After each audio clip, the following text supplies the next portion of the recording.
Welcome to Rebel Chaser. My name is Gail, and this is part 8 of Opapari versus Heard. And today, the grandmothers testify, both of them. And Mom's mom is quite colorful. Just wanted to put that out there. And just be ready. She's also very loud, so be ready with your ears, okay? You guys, you might need to lower your volume just a tad when she comes on. So I'll let you guys watch. It's my fault. Running late. Okay, let's go on the record. Opapari versus Heard, matter D 622-669. Appearances starting with Mr. Friedman, please. Matthew Friedman, Your Honor, 11571, on behalf of plaintiff Mario Opapari, present in the courtroom and one person removed. To my right with me today is also my paralegal, Tracy McCall. Very good, of course. Kimberly Heard, defendant pro per, and then my assistant Melissa Sutton. Okay, very good. Now, where we left off last time was, who was on, where did we leave off?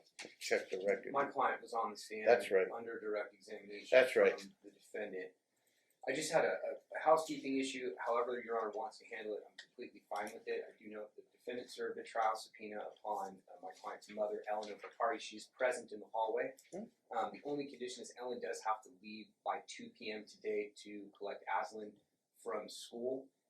And so I'm not sure what Ms. Heard's plan is relative to, in case she's putting on, but if she wants to take Ellen and then go back to Mario, Could we do that? Would make sense.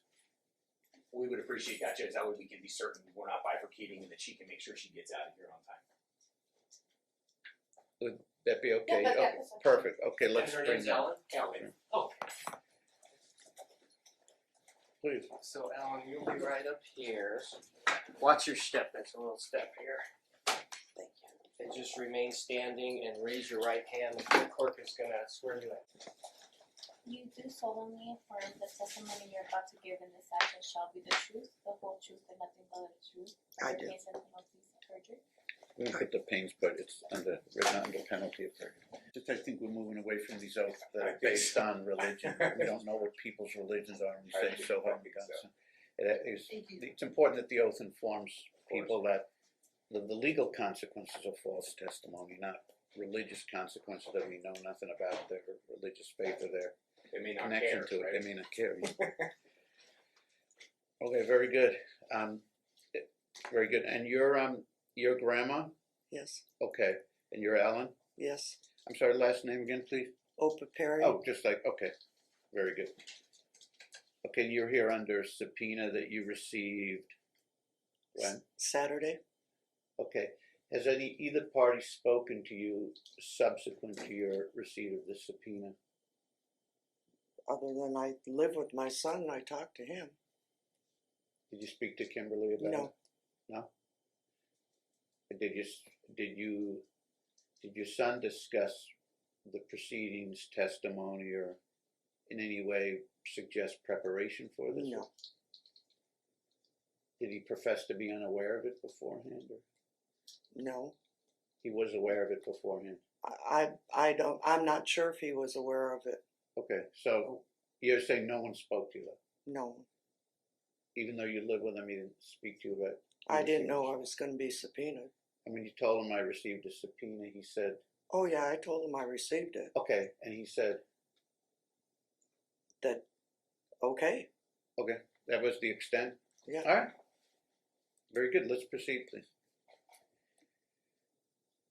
To your knowledge, is that accurate? Because I'm concerned about, I want family Sure. witnesses. I want to know who they spoke to on either side. So we were, well, she, I believe, was one of about 40 or so witnesses that Ms. Heard had. We had no real notice of who she intended to call, Judge.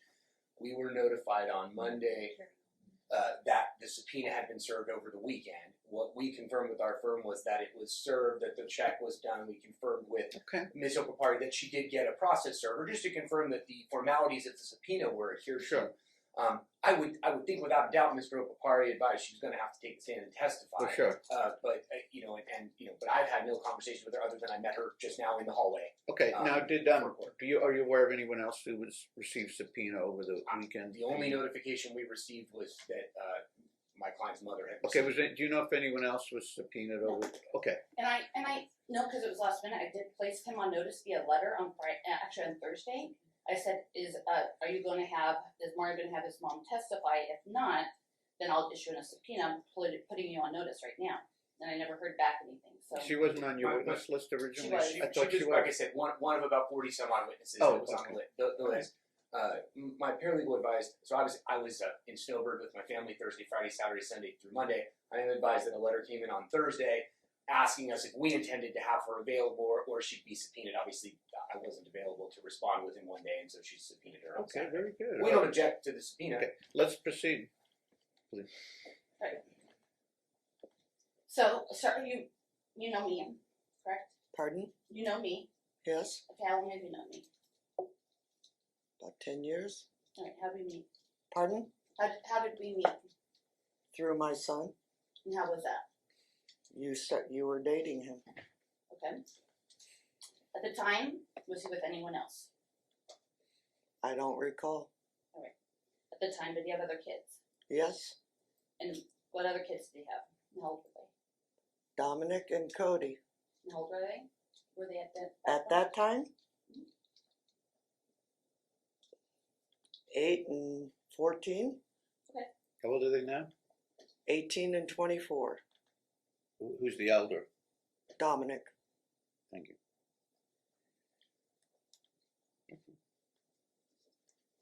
And at that point, did Mario have custody of either one of his children? It was joint. Okay. And at that point, how often did he have them? I don't know. Few What days period a of week. time? We're How talking, long when ago? we first, so we're gonna go, How long ago was maybe, that? okay, about 11 years. 13 years ago now. 13. Judge, I know you want latitude. I would just say, objection, just relevance, maybe. But I don't know until we have a I understand. chronology. We're talking 10 years ago, that's all. Yeah, I don't know. Okay. So how often would you say that he was with the children or with him? I don't know. I didn't live with them. At his residence? How often were they with you? Once a week, maybe. I got to see him. Did you watch them quite a bit? Not really. I had him on Friday nights. That was our thing. Okay, so you were never upset with Mario about not watching his kids? No, And that you had to watch them all the time? no. Let's see what's gonna go. Alright, let's try this. How often do you watch Aslan now? After school, How long would that be? till Mario gets home from work. Okay, and how often, as soon as he gets home from work, what happens? We What's have the routine? What's your routine? we have dinner. I'm sorry, he gets home from work 6, 7, or when? Oh yeah, thank you. It Oh. depends. He works as an auto mechanic, and sometimes the jobs he has to work over. And she's out of school before 3 or when? She gets out at 3:10. Oh, 3:10. Okay. Okay, so you pick her up every day? Yes, So Monday through Friday, you're the one responsible for picking her up yes. from school? Okay, do you take her to school? Only on Tuesday. Okay, so you take her to school on Tuesday, and you pick her up the other 5 days. hmm During the week, do you do anything else at her school? No. So you don't volunteer in the school or in the classroom, or No, so you have no contact with her at the school outside of just picking her up? just taking her and picking her up. Okay, when you pick her up, what do you do? What is your weekly routine, if you don't mind me asking? Depends on the day. Okay, on Monday, Sometimes, what's your routine? When you pick her up at 3 o'clock, what's your routine? sometimes her and I will go to the grocery store. Sometimes we'll go to the park. Sometimes we just go home and we're there. And So there's not a routine. pardon? There's not a routine. Not most of it's just continuous. Okay, so what about her extracurricular activities? Does she have any activities after school that you take her to? Not at this time. Most of her activities are on the weekend. What activities are those? Miracle League baseball, soccer, ballet. Only on the weekend? Yes, Okay, so when would those classes be? that I don't know. I get my information from Mario. Okay, so you pick her up during the week. You have kind of a routine, but not really. There's no extracurricular activities during the week. She has activities on the weekend, but you don't know how often or when or what time. Objection compound, Judge. Do you understand sir. that question, or you want it broken It down? depends on the time of the year and what she's doing. Okay, we'll break it down. Let's start with the summer. During the summer when she has ESY, she goes to school. What would be her routine during the summer when you pick her up? Objection, it assumes facts not in evidence. Pick her up from where? School. I just said In the ESY. summer? She has ESY. Can you provide some? Do you know what's being referred to here? I'm Her, saying I'm Do you know what ESY is? that's when she goes for 4 weeks after for extra school. It's extended school year. It's in our IEP. Okay, so during the summer, should we start? Want to start? We can work our way back. How about that? Let's do that. Okay, so we're in January. So December, she's off. So it's Christmas, holidays, whatever. Let's do November. What would be her Let's be routine? linear. Let's move. Let's not work back, unless you prefer it that way. Unless you follow it better that way. Yeah, which way? Okay. Yeah. Let's just establish she's sure of what you're. You can go any direction you want. Just make sure she understands the chronology or facts that you're laying out. Okay. I'm just trying to establish what is her routine. You can pick the time of year. In the summer. That's easier for you.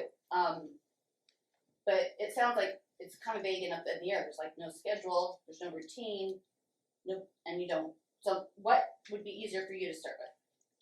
Objection, Your Honor. Yeah, those are I don't like even those know are what- statements and conclusions, but the witness didn't say that. If you get the witness to say there's no structure and routine, I guess that's fine. But let's find out what it is you're trying to gain from her. So let's make sure she understands where you're going. I'm trying. So you pick her up from school. You have her from 3 to approximately 6 to 7 ish, maybe later sometimes. Is that the time frame? Your Honor, this compound, it assumes facts not in evidence. It's It's sustained. leading. Break it down. Don't state conclusions for her.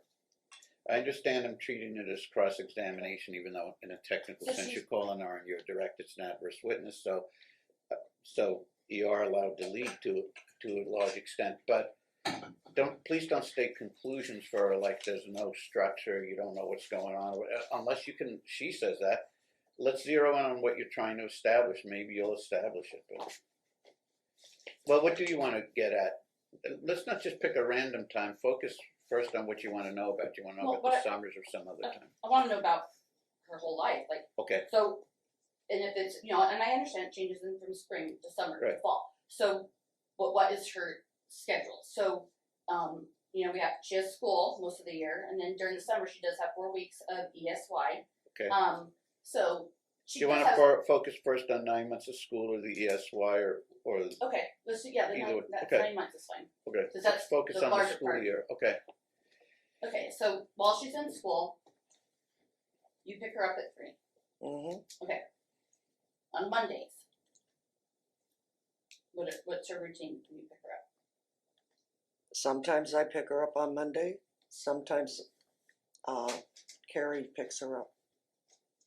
Okay, and at that point from school, what would she do after school She goes to therapy. on Monday? Yes, Okay, so she goes to therapy, and how long does she have therapy? from 3:40 till 5:40. Okay, so that's what she does on Mondays. Mm-hmm. And who takes her on Mondays? You said sometimes you take her, and sometimes Carrie takes her. Carrie usually takes her, Okay, but it alternates. but if she needs me to, I do. Primarily, who would be that person that takes her to her therapies on Monday? Is there a primary person? Carrie. Okay. Because Mario works. So Carrie's the primary person, but you pick her up on Mondays, and then you bring her home, and Carrie takes her. No. If Carrie's taking her, Carrie picks her up from school and takes her directly to. Okay, so on Mondays sometime, then Carrie picks her up. Because you said that you picked her up Monday through Friday. I pick her up on Monday when need be. Monday she goes to therapy and Carrie picks her up. If there's something happening that Carrie cannot take her, I take her. Okay. Tuesdays. I take her to school and I pick her up. Because Carrie works day shift Okay. and Mario's working. So in the morning, on Tuesday morning, what time? Oh, look, Monday night. Sorry, look. Okay. She's done with therapy. What does she do when she comes home after therapy on Monday? We have dinner. Okay. And then after that. She plays, she watches TV, we just associate as a family. Okay. What time? What's her bedtime? 9 o'clock, 9. And what time does she start getting ready for bed? about 8:45. Okay. So Tuesday morning. About what time does she wake up? 7, Okay. And what's her routine then? she has her medicine. Then she watches TV for her cartoons for a little bit in my room. And then I get her ready for school and I take her to school. Your routine to get her ready for school. What is that? Pardon? What's your routine to get her ready for school? She gets up, she goes to the bathroom, she brushes her teeth. First she has her milk with medicine. Then she brushes her teeth. Then I get her dressed and she combs her hair. Actually, she gets herself dressed. She gets herself dressed and I comb her hair and we go to school. All right. Okay.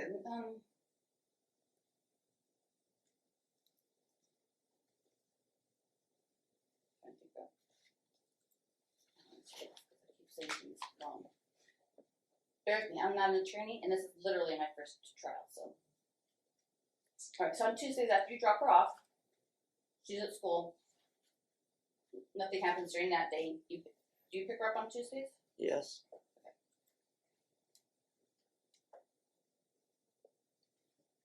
And what's your routine when you pick her up for the school? Sometimes we go to the store afterwards. Sometimes we go to the park. Sometimes we just go home and she comes home, she goes to the bathroom, and we watch TV, we play a game, whatever. Okay. So, how does she go to the bathroom? She knows that when she comes home from school, the first thing she does is go to the bathroom and go to the toilet. And is she in a pull-up at that point? Yes. And then do you keep her in a pull-up? If she's, as of now, yeah, because she doesn't she's not to the point where she can wear panties continuously without having accidents. Okay. So when does she wear panties? Pardon? When does she wear panties? On occasion, we've tried it, but she's gone as far as 4 or 5 hours wearing panties, and then sometimes she'll only go an hour and not. And so, during those times, is there a structure with how you are training her? Like, you let her decide what she wants to do? No, we pretty much let her know that it's time for her to go to the bathroom. What incentives do you guys do? Pardon? What incentives do you guys do to help her go to the bathroom? Let her know she did a good job. And is there any rewards, or is Sometimes she gets a reward. Okay. And is there a schedule with that? No. So You can't schedule a child's time to go to the bathroom. I would beg to differ, especially with. The counsel's arguing, or excuse me, Ms. Hurd's arguing. All gonna have a lot.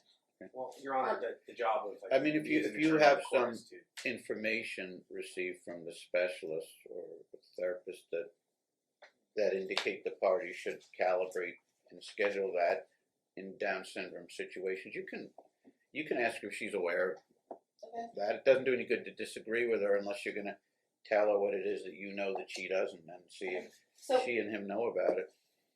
obviously, Aslan has Down syndrome. What have you done, or who have you talked to regarding her toileting and potty training, or have you? I haven't, You haven't talked to anybody. no, other than her therapist at Summerlin Hospital. So you have talked. Okay, so who do you talk to there? What therapist?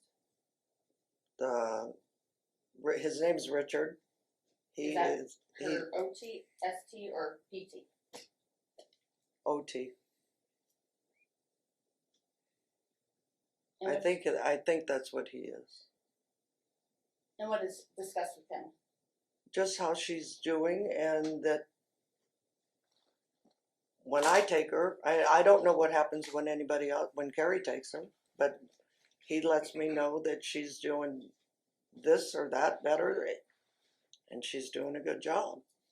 So do you ask him? I've asked him about potty training. He says sometimes it can take longer for some children. Okay. Has he offered you any literature on it?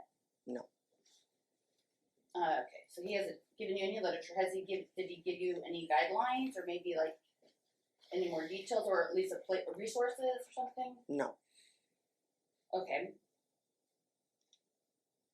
So I'm trying to understand what is actually discussed then. What?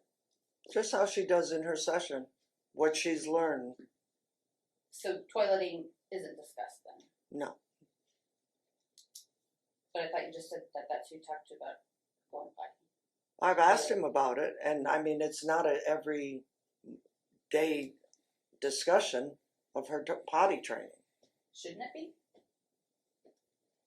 I'm not the parent. Probably the only time we're really going to get to the brass tacks on this, if we do, if he's on the stand, because you have a difference of viewpoint as to how accelerated this should be, and you feel that he's delaying it, and so we have to juxtapose what you two parents think.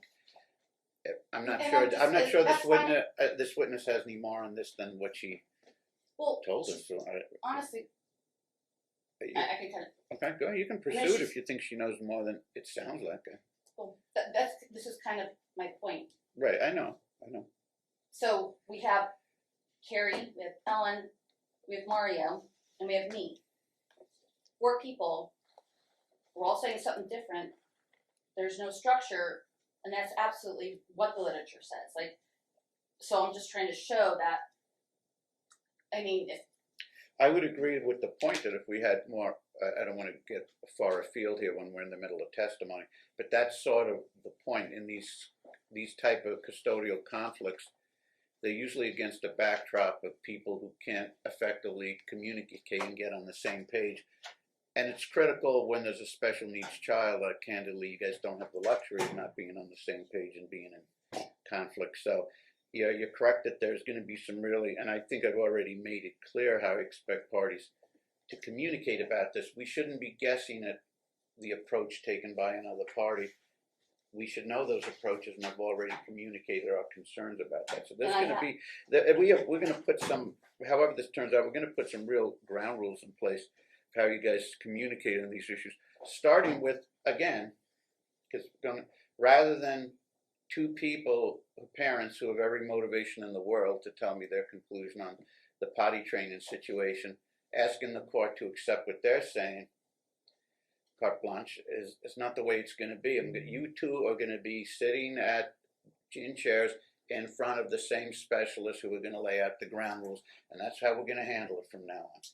And you two are going to have to buy into that concept, because this just if you don't solve this problem about however this comes out about how you guys cooperate and communicate, the case may end for now, but this problem isn't going to end. It's just going to get worse. I agree, and that's So, been going on for yeah, 3 so, years, yeah. and who's suffering is her, and now she's at a critical point that Okay, if well, things don't get resolved. fair she's enough, but gonna suffer. if you think this witness knows anything more about it, you can pursue it. She just has a 1 day a week situation, so. No, she said she picks her Okay, 5 days a week. go ahead. If you think she knows more, or should know more, go ahead. So Tuesday, you pick her up, and you say you come home, and that changes. You go to the grocery store, go to the library, or not the park, and then come home and play. Mm-hmm. That's kind of it. She goes potty and she comes home. How often would you say on Tuesday does she work with candies? You said sometimes, once in a while. Most of the time she does, during the week she does not wear pants. So Tuesday, about what? Roughly around the same time, 6, 7-ish, right? You guys have dinner. That'd be after what you just said. About 6. So, how often would you go to the restroom? Between One that of us time makes sure she goes about every hour. So she goes every hour. Or at least try. Right. And what time does she go to bed on Tuesday? Same time? She goes to bed at 9 o'clock. And her routine to go to bed? Pardon? What is her routine to go to bed? Is it the same every night? Yes. So Wednesday morning? I don't take her to school on Wednesdays. Okay, so you don't know what goes on Wednesday mornings. Well, same thing, normal routine. I mean, she has her medicine, brushes her teeth, she gets dressed, she goes to school. And who takes her to school on Wednesday mornings? Carrie? And then during school, no association or nothing was done at school, right? No. And you pick her up on Wednesdays, right? Yes. Miss Carrie goes to work. So what's your routine on Wednesdays? Pardon? What's your routine on Wednesdays when you pick her up on Wednesday? Same as it is any other day. But We Monday come she has we come therapy. home, she goes Is to that the another bathroom. witness, or- If it's nice, she goes to the park. Okay, so Nobody's Your calling. Honor, asked a question. Well, Look, we've I did. had this a number of on each day, and I Oh, yeah, sent yeah. Judge the Oh, right. exclusionary rule issue. I don't know if she intends to call her, but she's on her witness list. Okay, So just note for the but record. she's in the are you courtroom gonna again. call her as a witness? well, Do you know yet, or? I don't know, and if I do, it's gonna be really limited in what I ask her. Well, yeah, but I can't hear what's going on here if I'm a witness. If you're gonna She's call her a as a fancy witness, why don't we exclusionary have her grab a Okay. seat in the interim, she'll come right back in after this witness, then that's fine. Whatever, if you're gonna call her. Okay, let's proceed then, I thought she did that. maybe, I think this individual was here, before, but now we're getting into material that someone could argue that a witness in the audience could be influenced by, because we're getting into the mechanics of day-to-day care and all that. Okay, let's proceed. Alright, we're gonna go Wednesday, right? Right. Wednesdays you pick her up Yes. and you go home on Wednesday. Wait, okay, so what do we do on Wednesdays? Lately, I pick her up from school and bring her to you. Or bring her to Mario to bring to you. Does she go home first? Pardon? Does she go home first? Yes. Do you take her home? I take her home so she can go to the bathroom, and if she gets sometimes she'll want a snack, and then I bring her to Mario. And when you bring her? You bring her to him where? At the campus of CSN on College. So you meet him at CSN on College. Yes. How far away is that from Starbucks on College and Horizon? Half a mile. And Wednesdays, would you say, do you bring her tomorrow every Wednesday? Yes. Are there some days that you don't bring her tomorrow and you actually bring her to Sometimes Bartley? if he's busy at work and he can't get away, I bring him to you at your mom's. And when that happens, what's the protocol? I wait until I either see your mom or yourself. I get her out of the car and she walks up to you or your mother. Okay? How often would you say she walks up to me? Sometimes you're not out there, it's just your mom or Malachi. And how often is it my mom or Blair? I don't know. I don't recall how many days I've done it. I don't keep track of that. Okay. And how does that Aslan can you do that? Pardon? How's Aslan's I guess mood? Fine. Can you Is she happy? Is she excited? Is she sad? Is she content? Is she? She's fine. She's the same Aslan. She's a happy-go-lucky kid. So on Wednesdays when you bring her, whether you're meeting Mario or wherever, she's the same as she is on Tuesday, the same demeanor, the same every day. Mhm. Nothing changes. Right. No, so on Wednesday she's with me. What's the time? 4 to 8. Are you involved with her at all after that? Pardon? Are you involved with her after that, after the 8 o'clock? When she comes home, she'll come in and say, in my room and say hi. Okay. Or sit and watch TV with me for a bit before it's time for her to go to bed. Like Thursday mornings? Same as Wednesday. And who takes her to school? Carrie? And then you pick her up on Thursdays as well? Yes. And what's the routine then? Same as Wednesday. On Friday mornings, who takes her to school? No. Carrie does. Okay, Carrie does. And do you pick her up? Yes. And what's your routine on Friday? We go home. Unless it's nice enough, we go to the park.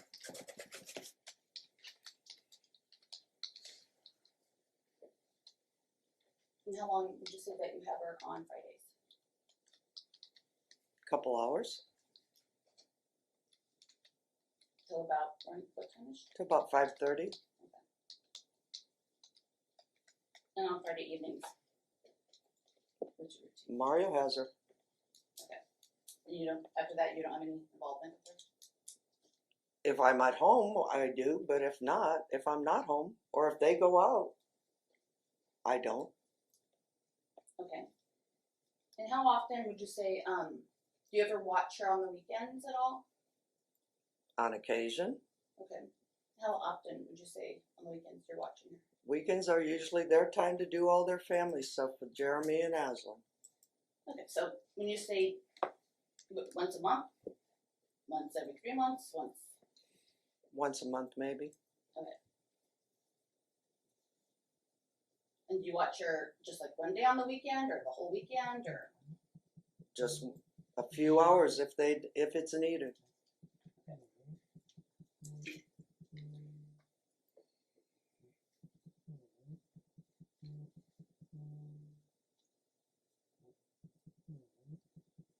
And do you participate with Aslan in her schedule or routine on the weekends at all? Are you part of that? If she has Miracle League or ballet, yes, I do go to that, or soccer. Okay. And what's the routine when any of those are in play? What do you mean routine? So, if she has Miracle League, let's start with that. She has Miracle League. What's the routine with that? And I know it's different times, but what's the routine when she has? You said Miracle League, soccer, or ballet, right? So when does she have Miracle League? Let's start. On Saturday Okay, every Saturday. for 8 weeks. And what 8 weeks are those? I'm not sure of the exact schedule. So every Saturday for 8 weeks. Does she go every? Does she go every week? Pardon? Does she go every week? Yes. And when is that 8 week period? That's the answer, Judge. Is she 8 weeks in January, February, March, April, May, fall, winter? I'm trying to get the time frame. It's just random 8 weeks. Like I'm not sure of the dates. I don't need specific dates. What He wants to kind of what time season? of the What year. season or what Yeah. approximately? I think spring and fall. Okay, so she does Miracle League in spring and fall, Yes, and then you said she does soccer. she did. I don't think she's going to do it again. When did she do soccer? In winter, September, maybe the fall. It was after Miracle League. Because it was after Miracle League in the fall, so it was winter. It might have been in the fall, October. I'm not sure. Okay, what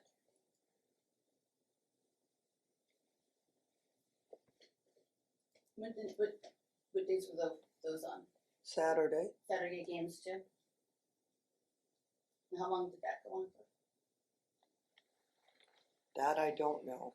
I don't know if it was 4 weeks, 6 weeks. Okay. Did you go to any of those games? Yes. What was the routine when you went? She went on the field with the coach and the other children and played. And was there a routine before and after? No, just getting her ready and getting her there. Okay.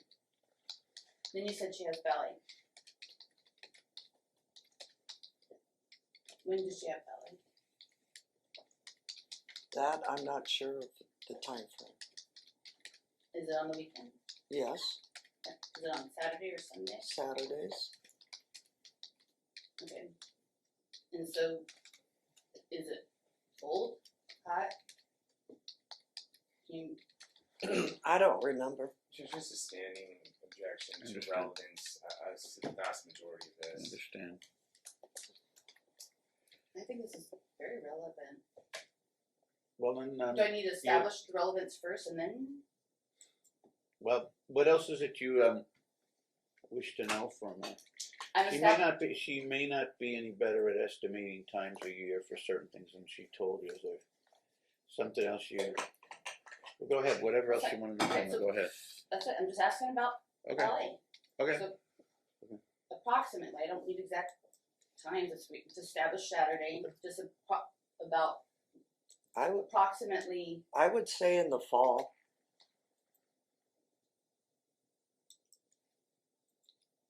and do you know approximately the length of time that is? It's about an hour. And does she go every Saturday? Yes. I don't know how many weeks it lasts. So in the fall, she does ballet and miracle on Saturdays? She doesn't. They don't overlap. Alright, does she, to your knowledge, or with you, does she do, any activities, with the Down syndrome organization? Down syndrome? I don't know. Not to my knowledge. Okay, with you. With you, is she involved with, any extracurriculars? No. Is she involved with any of her peers, her peer groups?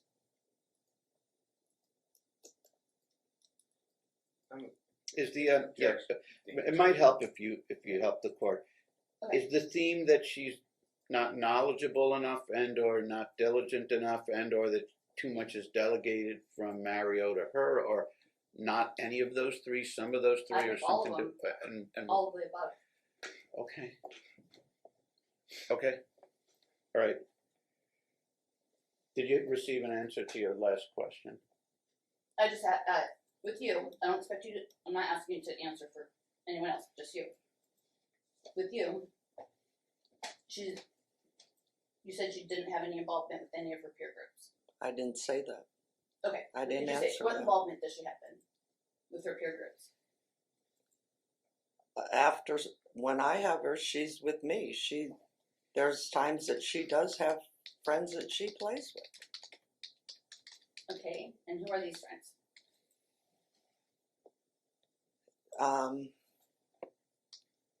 Her stepbrother? Is your stepbrother a member of the Down syndrome organization? No. When, I'm asking if she has any involvement with, special needs organizations? Not while she was with me. When she's with you, does she do any self-advocacy work? No. Are you aware of any self-advocacy work that she does? No. Are you aware of any involvement that she has with any of the special needs organizations? No. Currently, what are her developmental goals that she's working on. Let me just say objection, best evidence, I don't believe that we've established, and I would also say lack of foundation, I don't believe we've established that grandma, while she's doing a tremendous job, is the person best suited to answer these questions, but Judge. Yeah, let's I'm establish, asking- you can add some background to establish that she has enough involvement or knowledge to answer these questions. Maybe she does, I'm not getting the sense. But She it just could be- said that she had picked her up She every picked week. her up, but every day and that then doesn't had her for about 3 necessarily to 4 hours. establish specialized, well, never mind, okay. Okay, so she Did, picked her up, did has you, her for 3 to 4 did hours. she answer the last question anyway, I think so, I guess we can move on. Give her for 3 to 4 hours till the evening, and then take her to school every day. Okay, That's a significant amount of time. Right. Okay, so Just that I would object in that it assumes facts, not evidence. Her testimony was not that she takes the child to school every day. It was that not she every takes- day, but It was Yeah. essentially Tuesdays. Tuesday. okay, And you take occasionally the not. Tuesdays, and then she picked up every day, but Mondays sometimes. That was what was established. Okay. And the days that she has her, it was established that she had her for 3 to 4 hours. That's going to 6 to 7 in the evening.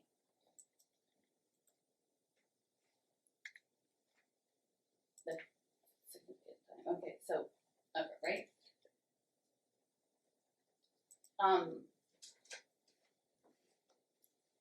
And you live with Aslan at her house? Yes. So we established that she lives in the house with Aslan. And you're not okay, and we established that that's the time frame. Established that you're not aware of any involvement with special needs organizations, advocacy, right? No. Okay. So, and all of this I didn't hear when she does homework. When does she do homework? She usually doesn't have homework. But there's times that her and I will sit and I have some forms that for her to practice her writing and numbers. So, But we do puzzles together also. so she doesn't have homework? No, She has no homework, no. and you don't work with her on anything. I do on sometimes. We all do. I just said that. Well, you're saying she doesn't have homework, then you work with her on stuff. She does not have homework from school. Okay, no homework from school. They give her no homework at all. No. Judge asked and answered. Just what she's aware of.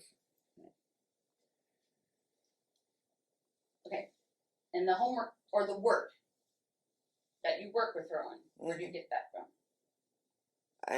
It's printed out from a friend of ours that used to be her aide. So, this aid to what?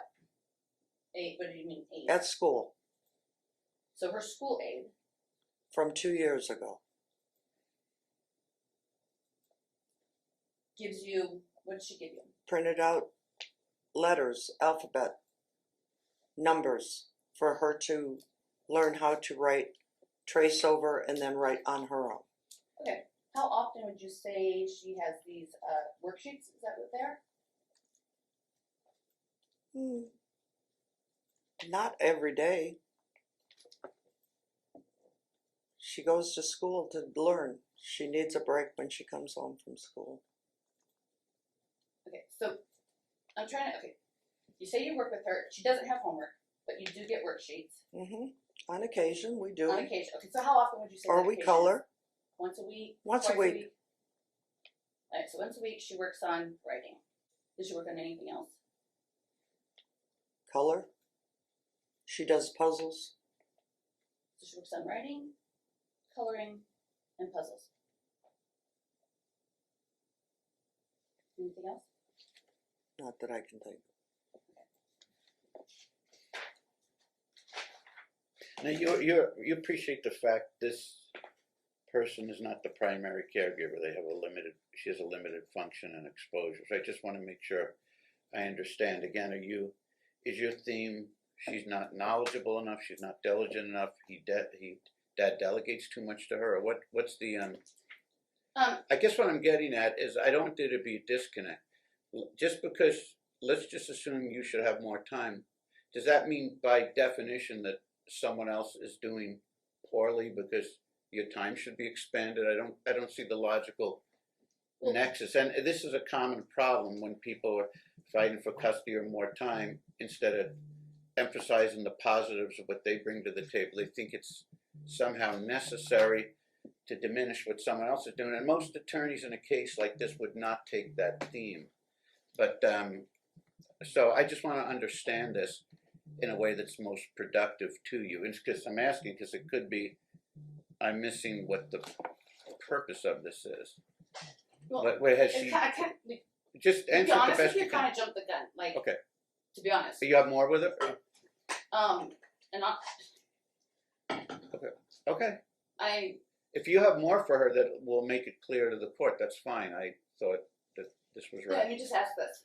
If you feel you have more that'll make it the court's inquiries clear, these and a common I feel thing, like I could a add common to thing that, I but want to, I haven't. and I want to make it clear here, and proper persons, and I understand, tend to get frustrated because they say, wait a minute, the court's interfering, they're not letting me say whatever I want or question witnesses the way I want, therefore they're interfering, they're not being fair, etc., when it's quite the contrary. This isn't an exercise in let's say whatever we want.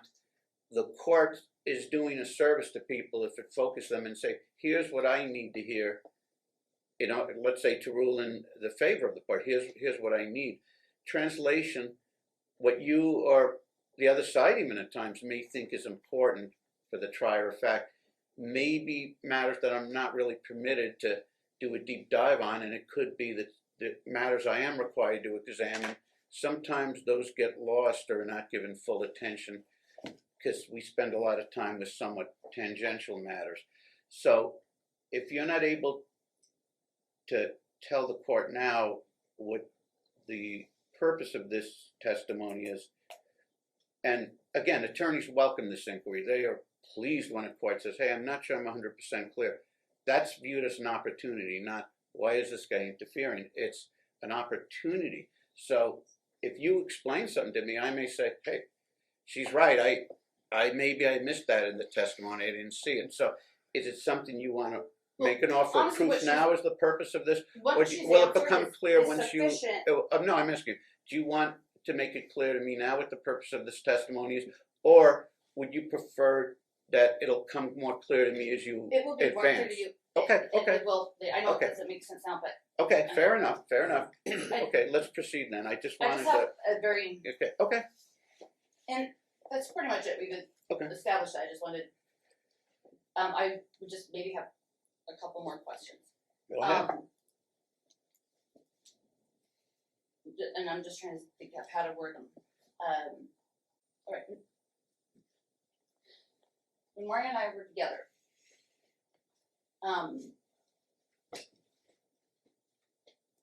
just how to word it so I don't get yelled at. Just, again, that's not the... I'm trying...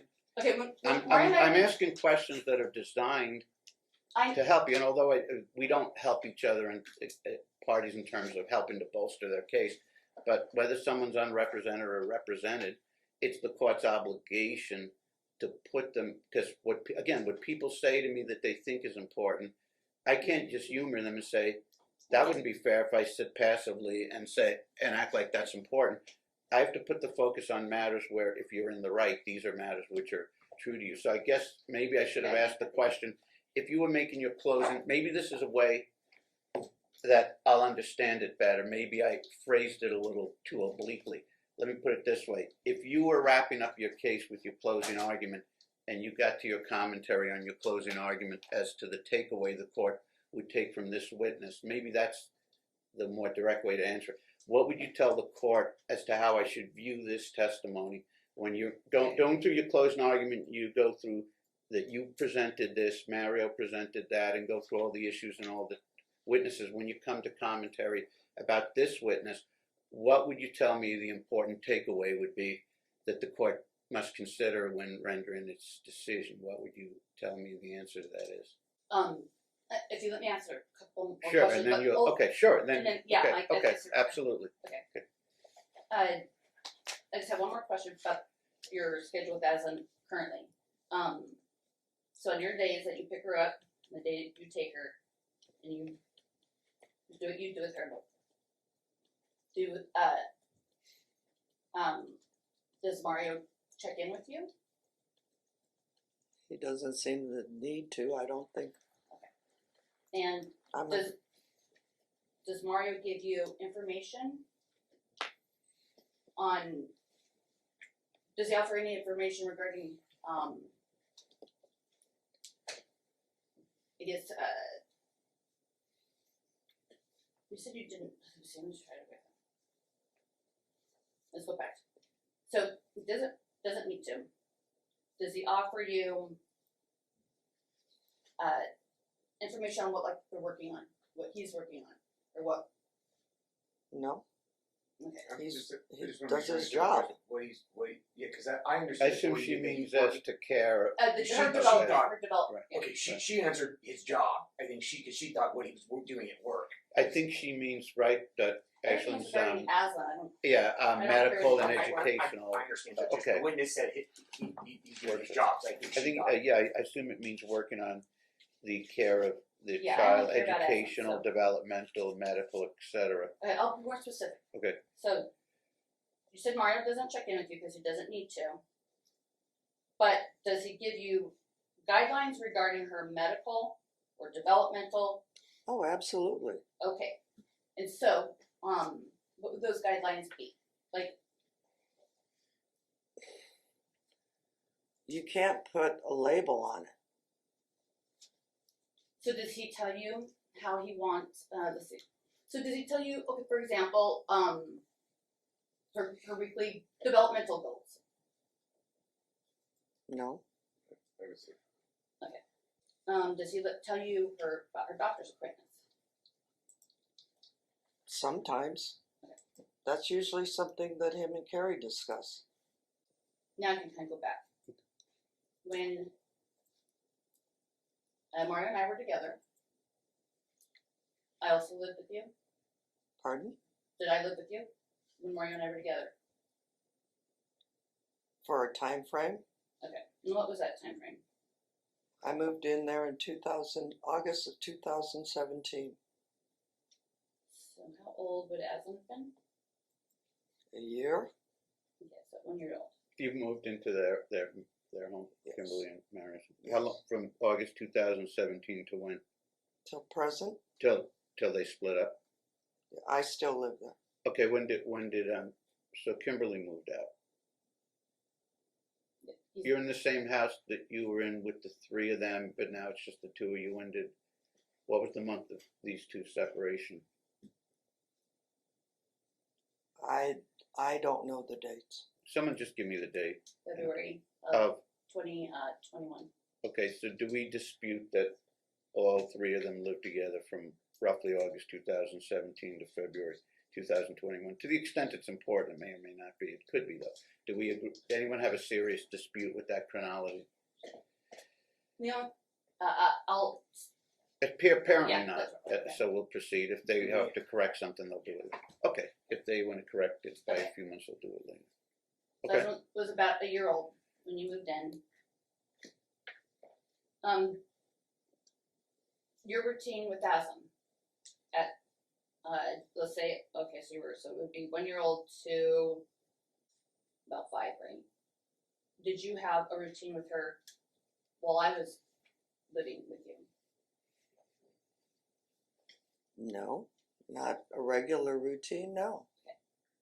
Did you take her to school? She didn't go to school when she was 1. She didn't go to school?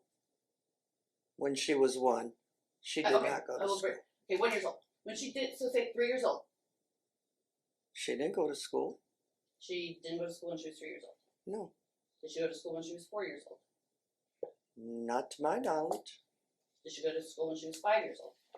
Let's make it easy. Before she started kinder, did she have any She form went to of preschool or Yeah, she went to educational? pre-K. Okay, perfect. Okay. So she started pre-K in August.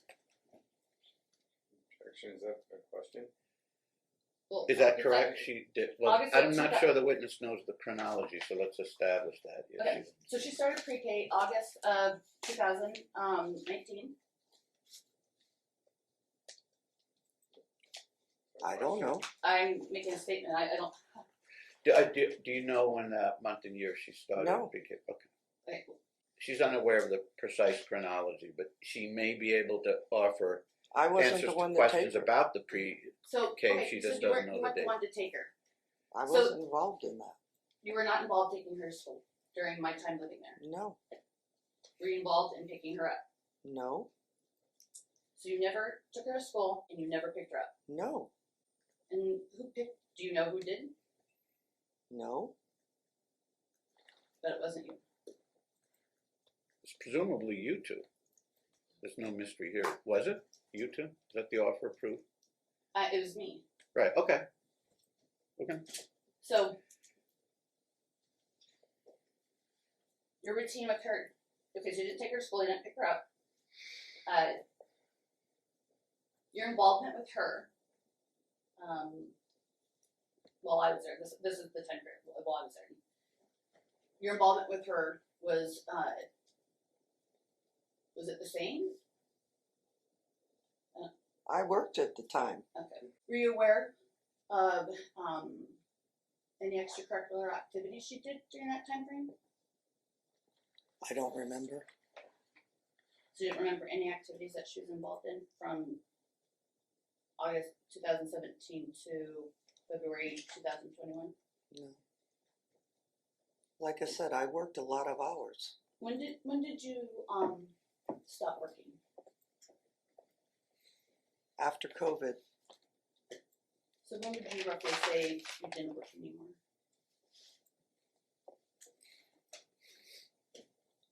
COVID was 2020.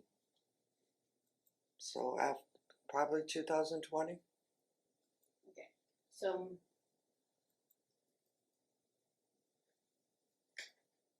about a year, okay. And once you stopped working, were you aware of any involvement or any activities that Aslan was involved in? No, not that I remember. Did you ever watch Aslan? In that time frame? Yeah. Yes. How often would you say you watched Aslan? Whenever I was needed. And how often would you say that is? Or was? I can't give it an exact date. An exact number. Would you say weekly, monthly, quarterly, once a month? Like just approximate? Maybe 5 times a month. And what would you watch her? How long would you watch her for? Depending on when I was needed. So, Approximately. could be the whole day. So you would have her for the whole day? Sometimes. What was this after? When did you have her for the whole day? Approximately. What time period would this be? I can remember several times I used to have to leave my business to come and watch her because you had a migraine. And how often would that be? A couple times a month. So it is now 2 times a month. Is it or roughly around 2 times? For the migraine. So 2 times a month. You had to leave work. Leave my shop, yes. And you had to come watch Aslan for the whole day. While you were having a headache, yeah. And how many hours would you say that was? Probably 3 or 4.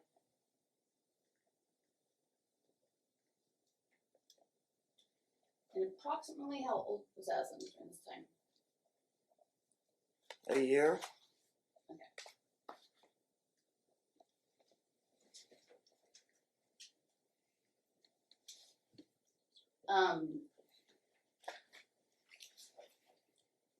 So she was about a year old when you're referring to this time period. Mm-hmm. Now she got older, or was it? Are you just saying it's just when she was a year old, or Just when she was a year old, as far as I can remember. Okay. And when you had her for a couple times, few hours, what was your routine with her? Mostly she slept. She ate and she slept. She was an infant. Yes, she was real small. As she got older to toddler age, was that a regular occurrence to watch her as a toddler or only as an infant? Mainly as an infant. Unless there was unless you had to go somewhere. And how often would that be? I don't recall. Can you do approximates on that? I don't recall. Okay.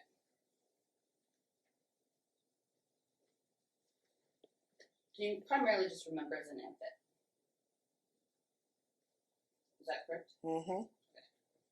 And were you aware of any time that Aslan and I were not at the I don't know what that we were not at the house?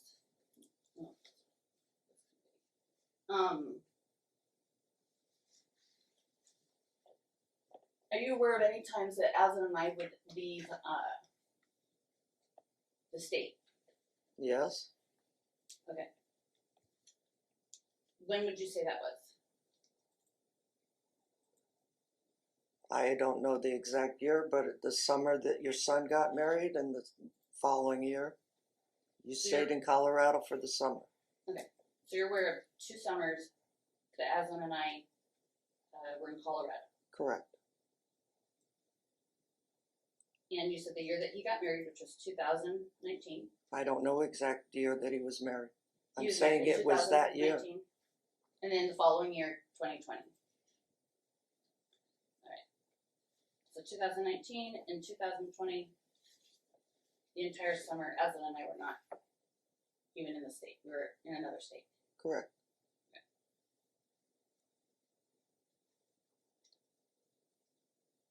Do you remember the time frame? No. Just the summer. Okay. When we would return, or when we were at, so in 2000, part wouldn't really be 7. So 2018, 2019, and a little bit of 2020. When Aslan and I were in the house, or living, when we were there, not in Colorado.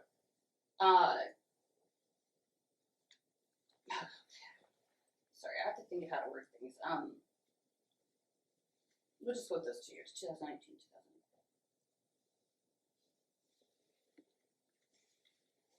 Okay, so we were there, we would say spring and fall, is that correct? Of 2019 and 2020.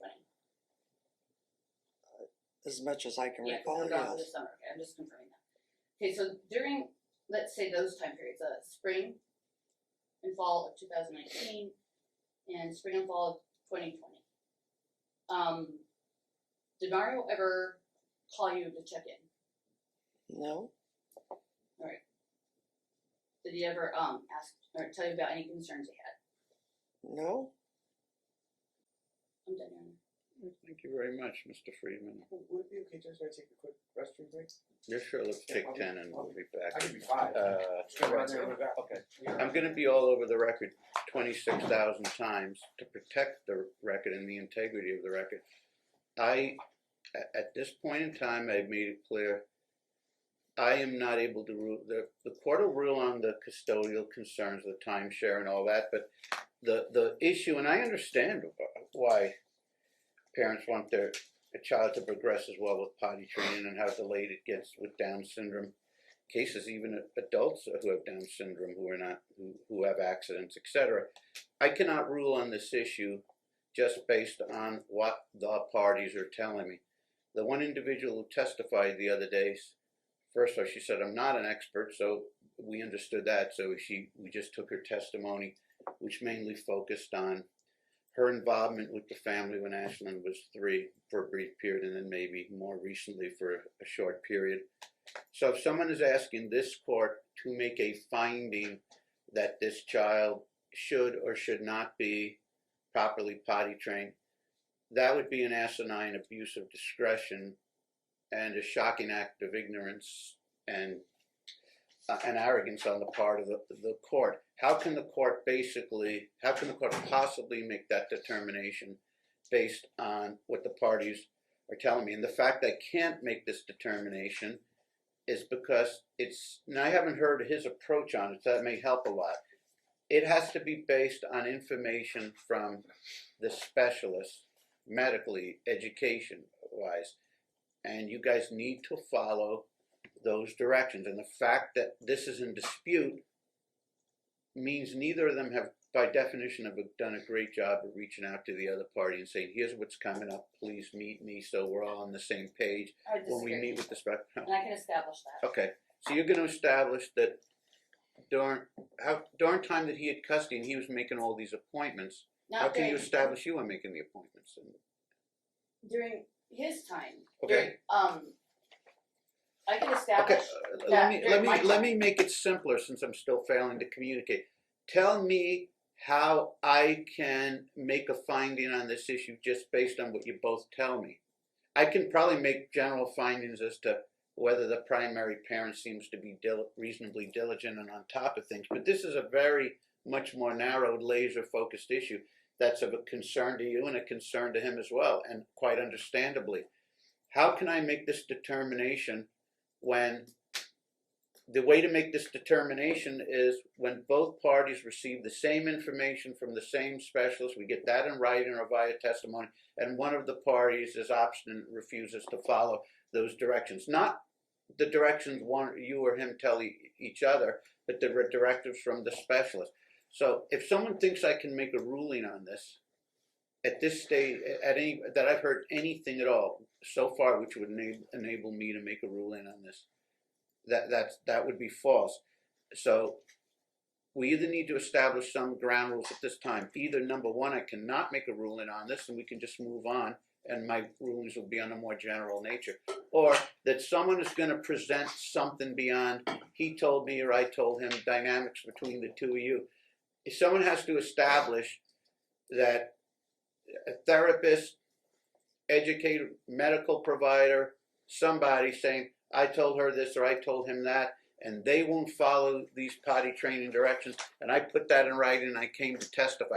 I am not permitted to weigh in on this issue unless I have something to that caliber. So tell me what I'm going to have on this.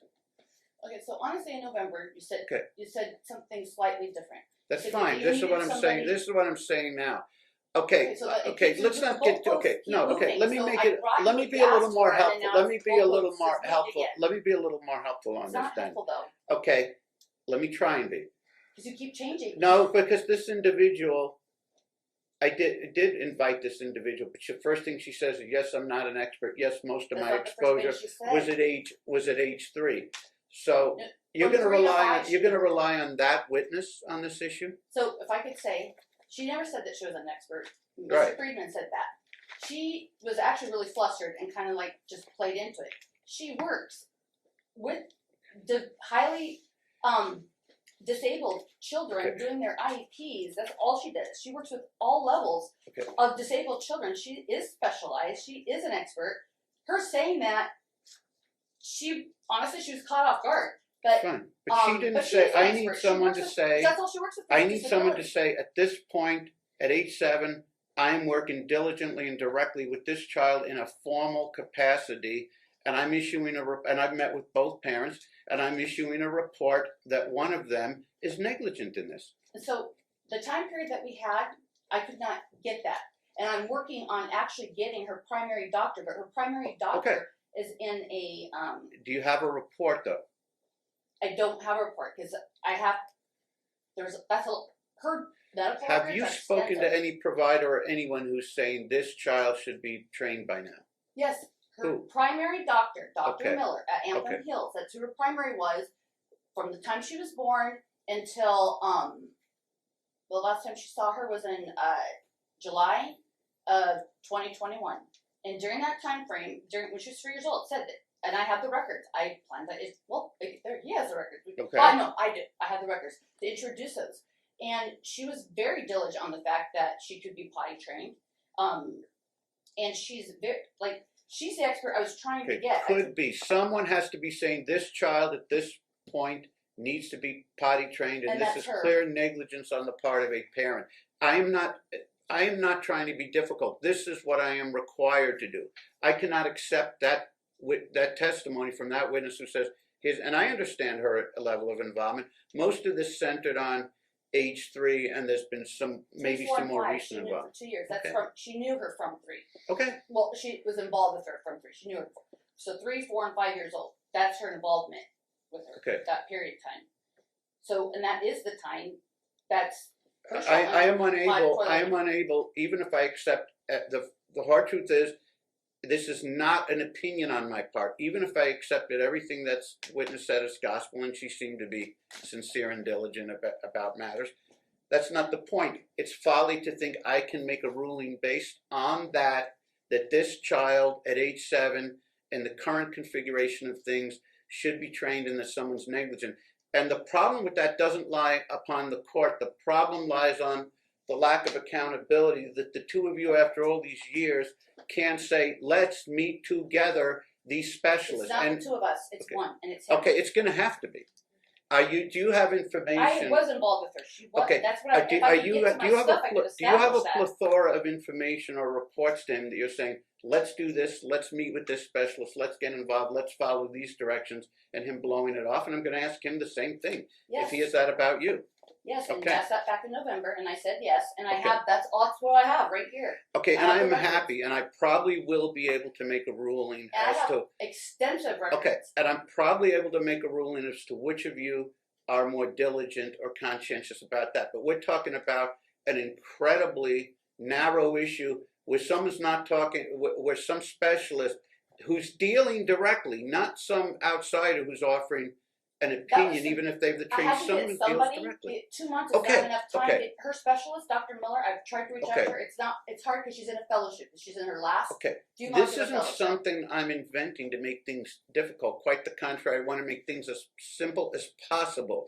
But I think understand it's it's clear simple. error if I indicate that we can do anything except, and it may not, it could be perhaps an educator, it probably needs to be someone more therapeutic, medical wise, but it could be, or even mental health, developmental. It's cast a broad net. But, and maybe, who knows, I'm going to ask them, because maybe if they think that there's a way to get at this issue and they're agreeing with you that it can be reached in a more general sense. My experience, which is very repetitive in this, it's error if you base these type of rulings primarily based on what parties think are more stale information. There has to be some, in fact, even if you had someone an expert who was diligently dealing with this, and their last report was 8 months ago or 3 months ago, there has to be someone right now, or as close in as possible, who says, I have been dealing with this child formally, not because I'm a family friend, but formally in either the education, developmental, and there psychiatric. was Okay. when I was involved with her, and then I wasn't involved with her. He wouldn't let me be involved with her, Okay. and everything went sideways. Okay. And that's my point. Okay, maybe, who knows, maybe they have reports on this that might be helpful to you, but there needs to be, okay. This side disagrees with the court and says I am able to make rulings on this. I think if I can get to the records Okay. and my testimony. What is your side's perspective of this? Specifically, does he have anything, well, this probably should have been, he may not have known that this was going to be a big issue, but had he known, he probably I've should made have it an issue for generated 3 years. a recent report on this issue. Where are we at with this issue? Is there anyone who's opined on this to him that... I think that we have, and when we resume my client's testimony, I think he's going to be able to provide the court the context of what he's done as the primary caregiver for the child. I think the She wants me to make a ruling, Well, this child should be potty trained. Your Honor, I would agree with you that absent very clear understanding between both parties and this court as to what a protocol was, and then thereafter findings by this court that protocol recommended by the child's care provider, occupational therapist, or medical specialist was not followed by one or both of the parents. I don't know how Your Honor could find, I think what you're saying is the type of medical neglect that the defendant has been professing to this court is occurring. As an offer of proof, I will simply say that we have a comprehensive set, because Your Honor asked for it, though I don't believe that the remand from the Supreme Court required it or even wanted it. Is this issue anywhere in those documents? We have the entire set of all of her medical records, and what they show is her consistently having her goals being advancing progress on Not all of her. toileting.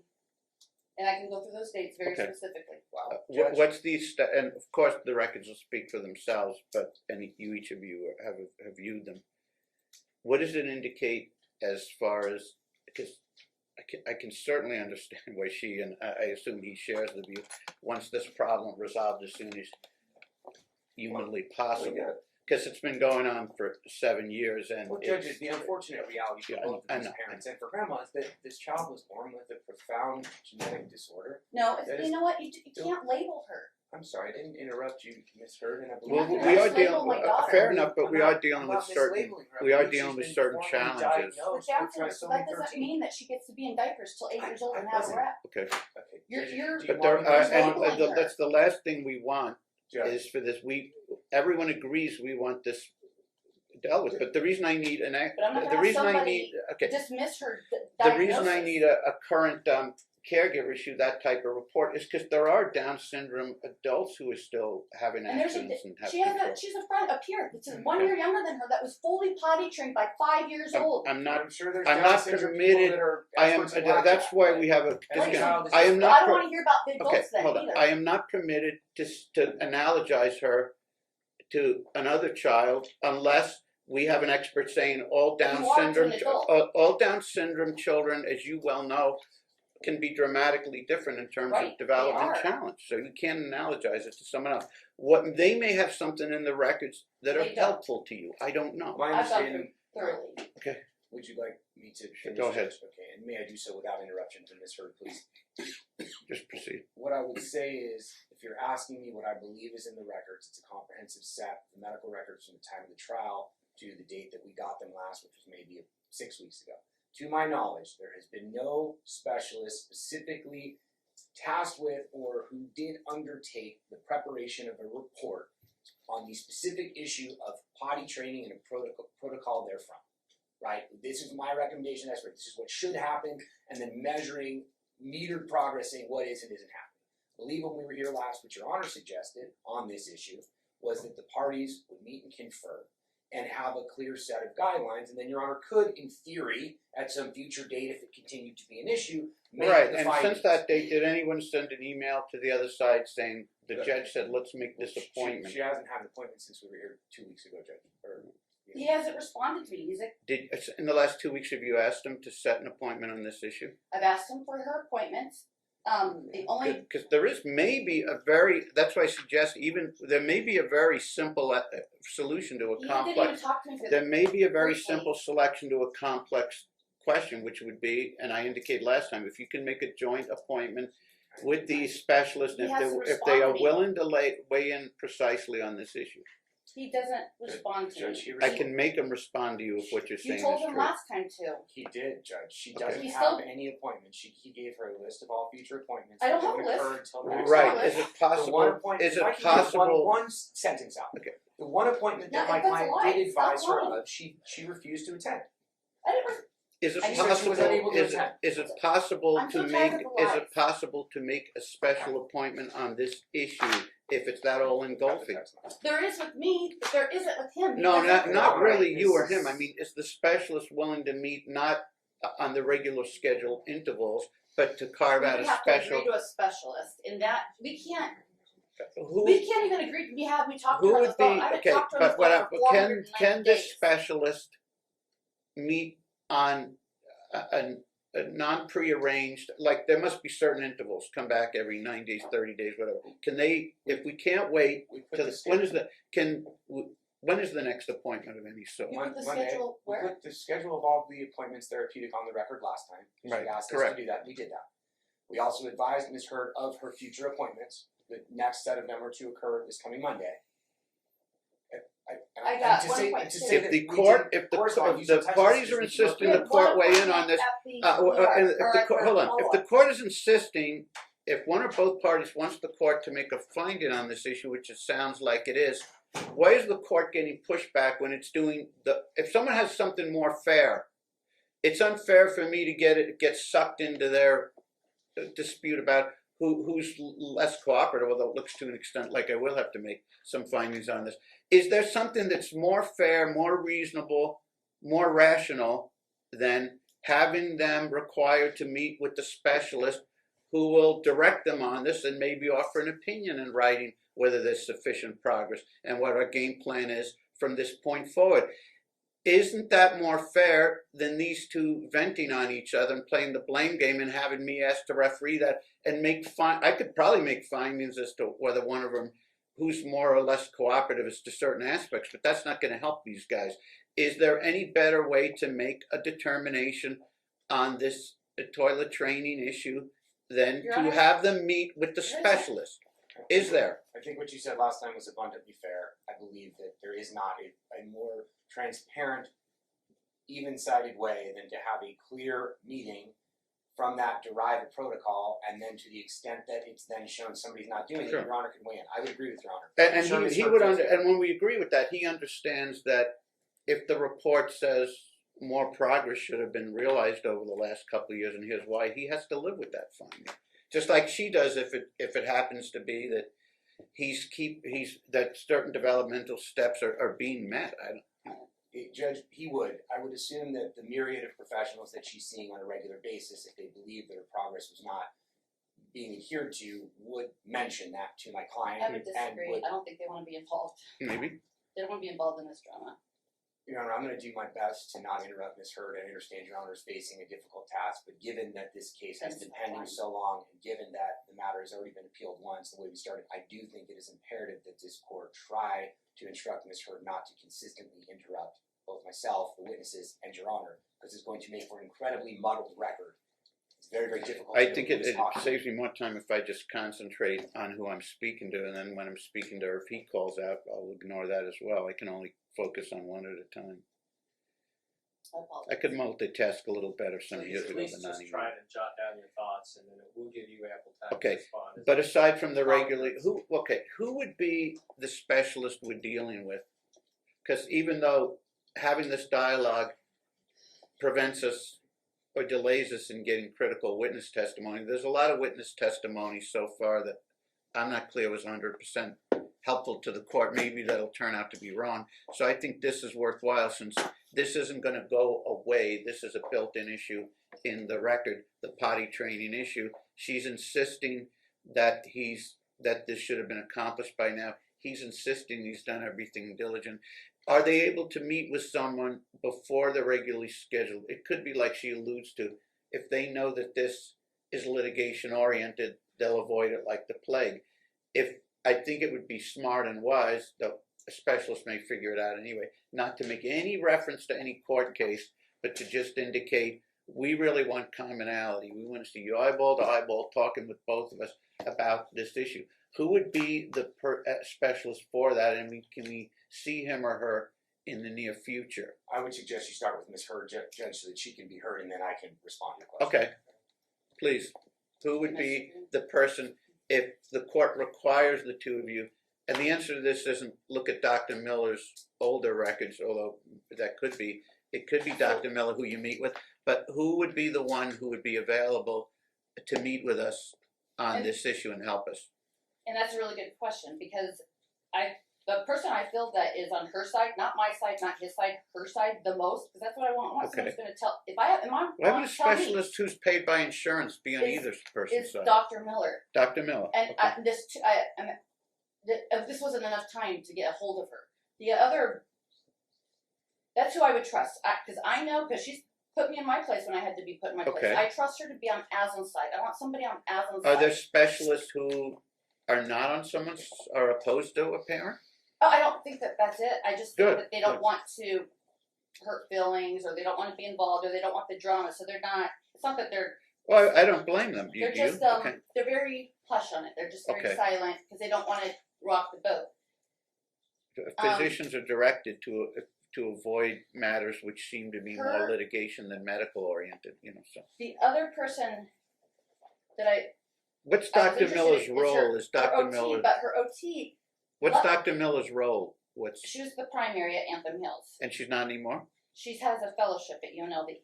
And how For long was she? pediatrics. When was the last time she saw her? July of 2021. It's quite some time ago. She'd have to see her again and evaluate. But she saw her from birth till then. But again, the And yeah, court she would have to see her again. I would agree. the yeah. court has to rule on the current state of affairs. Even if I She found that a child could have been potty trained 2 years ago, oddly enough, that doesn't necessarily translate to she could be potty trained now. Some kids regress for whatever reason. Right, they do, and that's what I was saying. I've said that on the record several times. That's right, you did. And that was a concern because she was doing so well with. Okay, I'm like, the other person that I was interested in, and I was unaware that she was not her OT anymore because Mario did not tell me, and she'd been her OT since she was 9 months old. Is Ari, her OT? She left in August of 2022, and he did not tell me. I had no clue that she wasn't her acting OT until I got these records. So she's been Aslan's OT since she was 9 months old, and I wasn't even aware. He didn't even tell me that she left. So I don't know how I'm supposed to communicate with somebody who does. That's why I've asked for the records. And when I called to ask for the records, they hang up on me. So I'm getting a lot of pushback from everywhere. So Ari, I tried to get a hold of her, but again, she hasn't been her. Isn't her OT? She's the one who and she's on the record in her OT at Summerlin, the history. We worked together, and she was well aware of it. And then she leaves, and it goes silent. Nobody's working with her anymore. So I don't know these It could be, it could, as you know, I tried, it could be, she could be right. No one wants to touch this for various reasons, in which case I'm not going to be able to rule on this. Unless there's something so shocking or glaring in his testimony that she establishes, which sometimes happens, that he's establishing, he's rejecting certain directives or recommendations from the specialist. If someone's put that in writing, then he's got a problem to deal with. I don't know. I don't think I'd go. Unless Dr. Miller or the Ari, the OT from a few years back, is available, and they'd have to reevaluate Aslan as to the current state of affairs. I There guess just wasn't enough time because I didn't get the records until. I mean, we have 3 binders of records that I didn't And get this till was 4 weeks this ago. was also sort of a test when I ordered this last time, because I knew we were probably going to have these availability problems. But if one of them had, and I'm going to find out, because it's valuable to solve the problem if it can be solved. It's also valuable to show me who wants to solve the problem rather than just pointing fingers. I'm looking to see if either of them was sharp or smart enough, based on the court's directive, to take 5.2 seconds writing a 2-sentence email or text saying, you heard what the judge said, let's arrange a joint appointment so we can get the joint answer. So it was really more for that than anything else, because I suspected it was going to be like she said, that these people are either far removed in time, or they're not willing to jump into such a specific project on short notice. So, and I'm gonna, if the case doesn't end today, there's going to be a similar test, and you don't pass the test this time by just saying, "Yeah, let's get this solved." Someone has to come to the table. I've made the following calls. I've really pounded the pavement. Here's what I found out. Here's someone one of these who may be able to meet with us on some of these issues.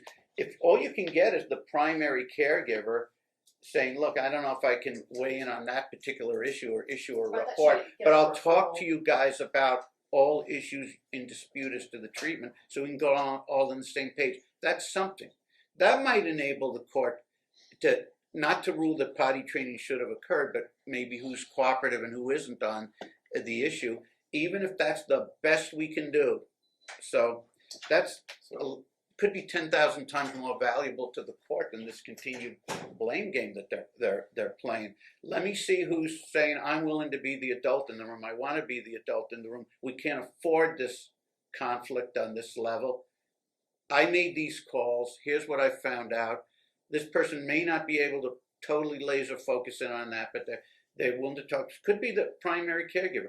What's so hard if we can't get someone willing to drill in directly on the potty training and issue a report? What's so hard about getting these two in the same room? Sometimes I get a valuable report. I recommended this, and that, and one or both parents was resisting or whatever. Sometimes it's really illuminating.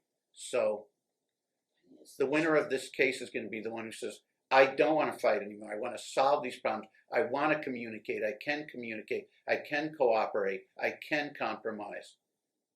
And because you don't have the luxury with a child with these highly unfortunate challenges to be in the same degree of dispute that you might have in other cases where we don't have these challenges. You can't afford it.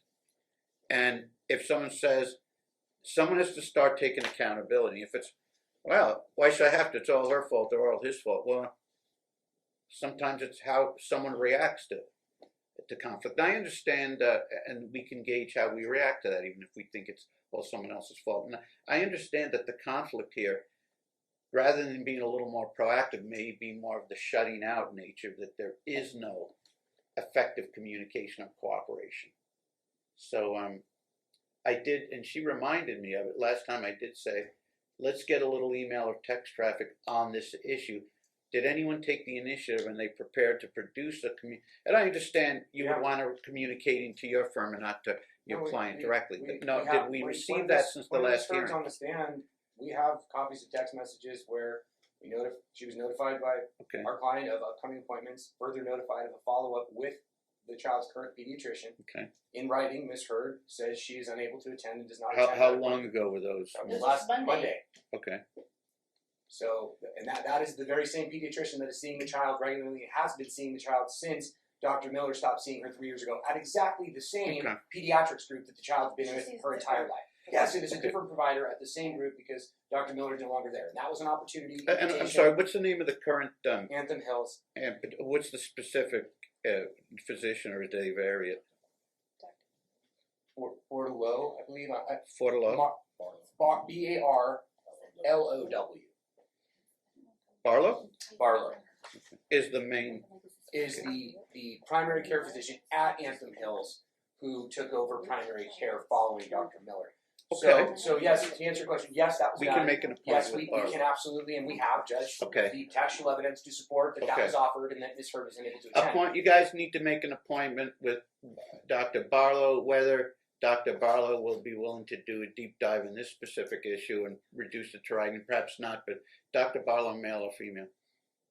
Male, but he presumably can make recommendations. Now, and here's how we avoid a pointless debate where this pointless, circular, nonsensical debate, time-consuming, stressful debate about someone saying, I invited her and she's not cooperative. And she said, what are you talking about? You made appointments during when I'm at work, etc. So the way to solve that is Mom, tell us what time period you would be available, like Monday to, presumably most of these appointments would be during the week.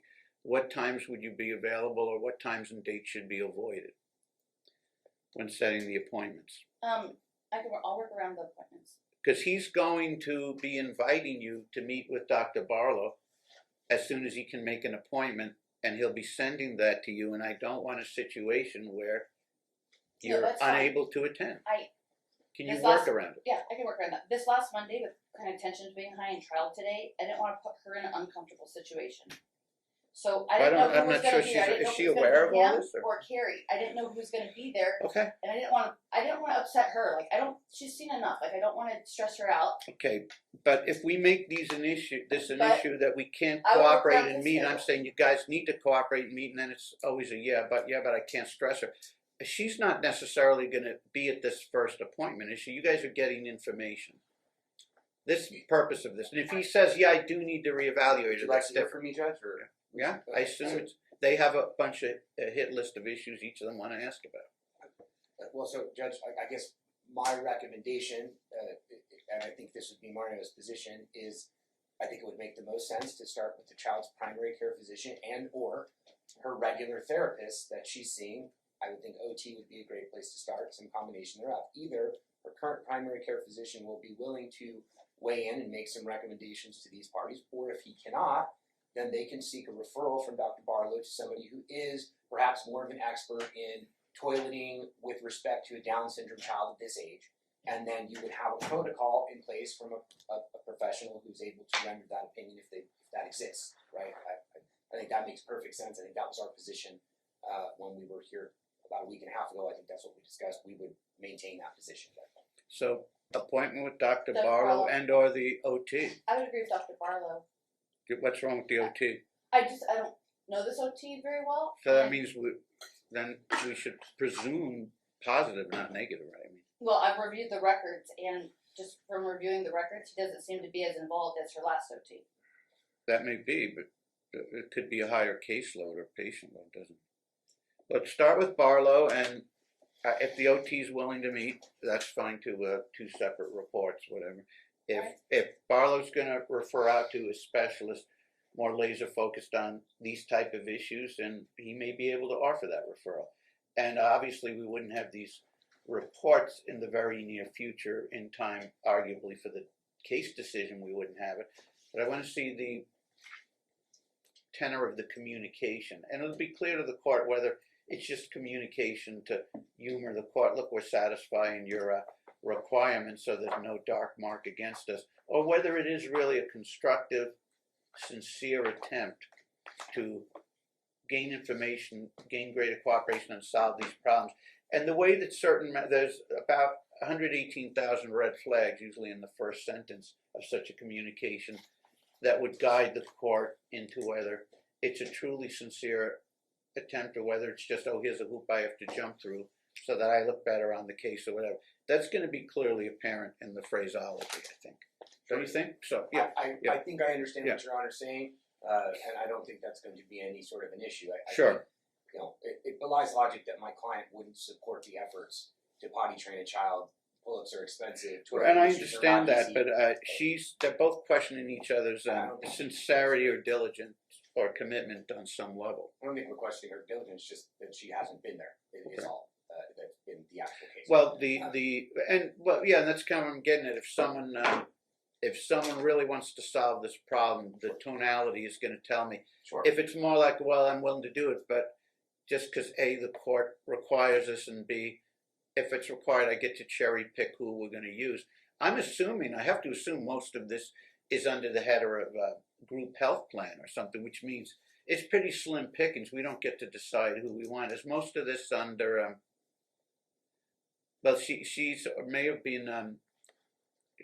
been established as qualifying for Medicaid, or is this all under his group plan, or is there a... She has health insurance. Right. And is there any governmental element based on an established condition? On Medicaid.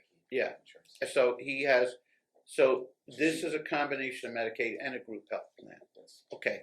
And under neither scenario do we get to pick and choose what there's I don't a believe very it's, short I don't list. believe it's a PPO, Judge. Okay, I think okay, You're okay. in a situation where there's a primary care, and then Okay. either that person can handle it, or they'll make a referral to somebody if they believe a referral is Okay. appropriate. And as I said, she does have a myriad of medical providers currently. I think there's 6 or 7 of them. And when the court invites people, put this in the hand of the experts who know and deal with it. I don't want resistance on that, because that's the only logical way to find out what's occurring. Okay.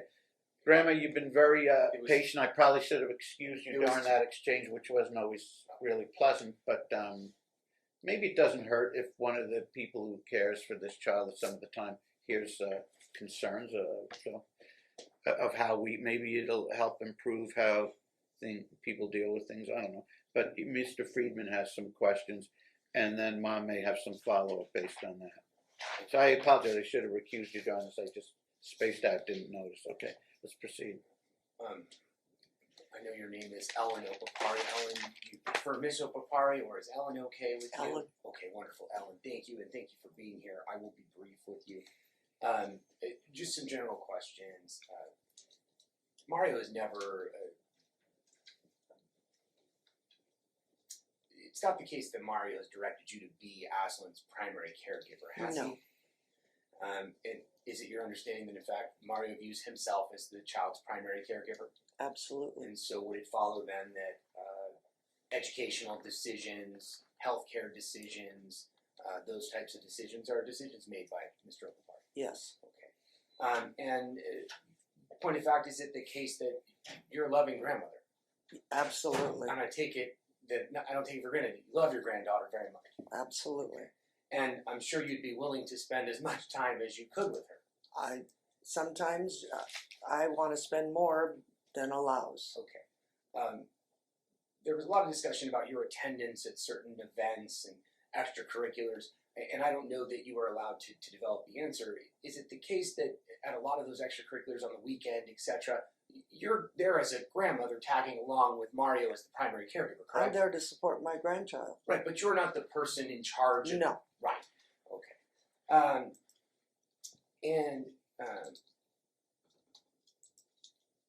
With respect to the period of time that you resided with the defendant and your son that was discussed, it's your understanding the defendant didn't work at all during that period of time, correct? No. Okay.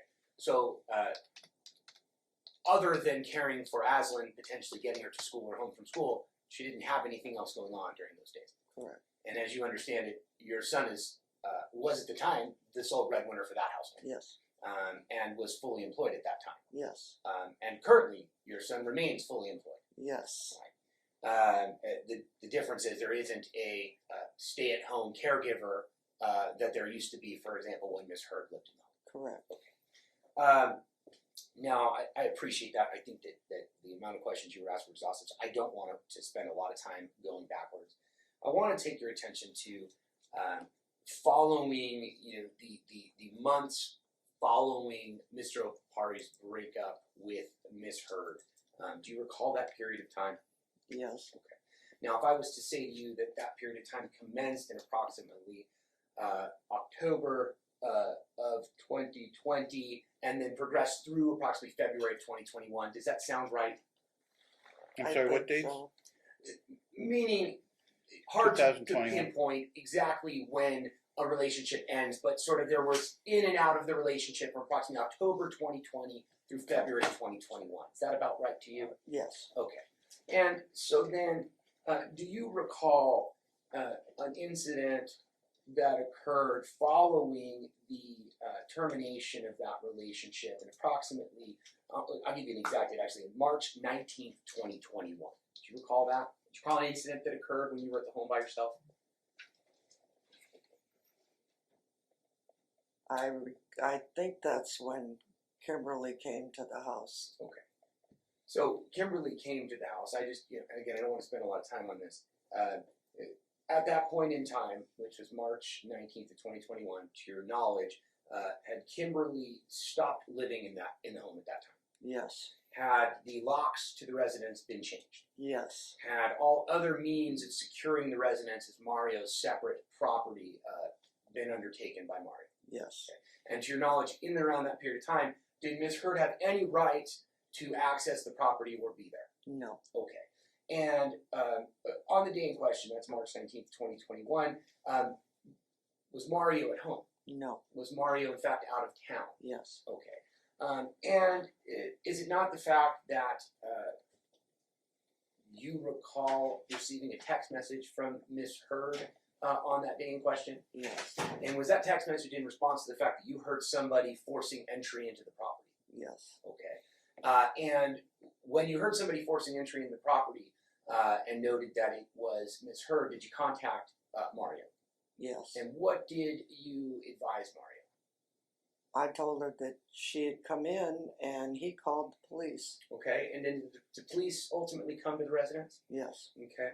And to your knowledge, wasn't it determined that Ms. Heard had forced entry through a doggy door? Yes. Okay. And wasn't it in fact the case that the law enforcement advised her that she had no legal rights to be there, Yes. and that in fact it was a crime for her to have forced entry in that regard? Yes. Okay. Your Honor, if it please the court, this is already in evidence, the police report regarding this incident. But she wasn't arrested, was she? I believe as a result of this, she was simply She was? trespassed. No, I believe she was Okay, simply. okay. I believe she was simply trespassed on this particular occurrence. It just happens to be that Ms. Opari was physically present in the home. He didn't allege a subsequent violation, did he? Alleged subsequent violation. Of that, a re-entry at some further point. Not a trespass. Okay. Not of that specific issue. Okay. Just briefly, there were some questions about Aslan interacting with her peers. Do you recall that? Yes. And when I think of a peer, I think of somebody that is a shoulder to shoulder, similar aged sort of to an individual. Do you hold that same sort of definition? Yes. Okay. It's your position that there aren't peers at soccer, I would assume so. ballet, Yes. yeah, the Miracle League Miracle Baseball. League, yeah. So all ways of socializing with other individuals and developing social skills, right? Right. Okay.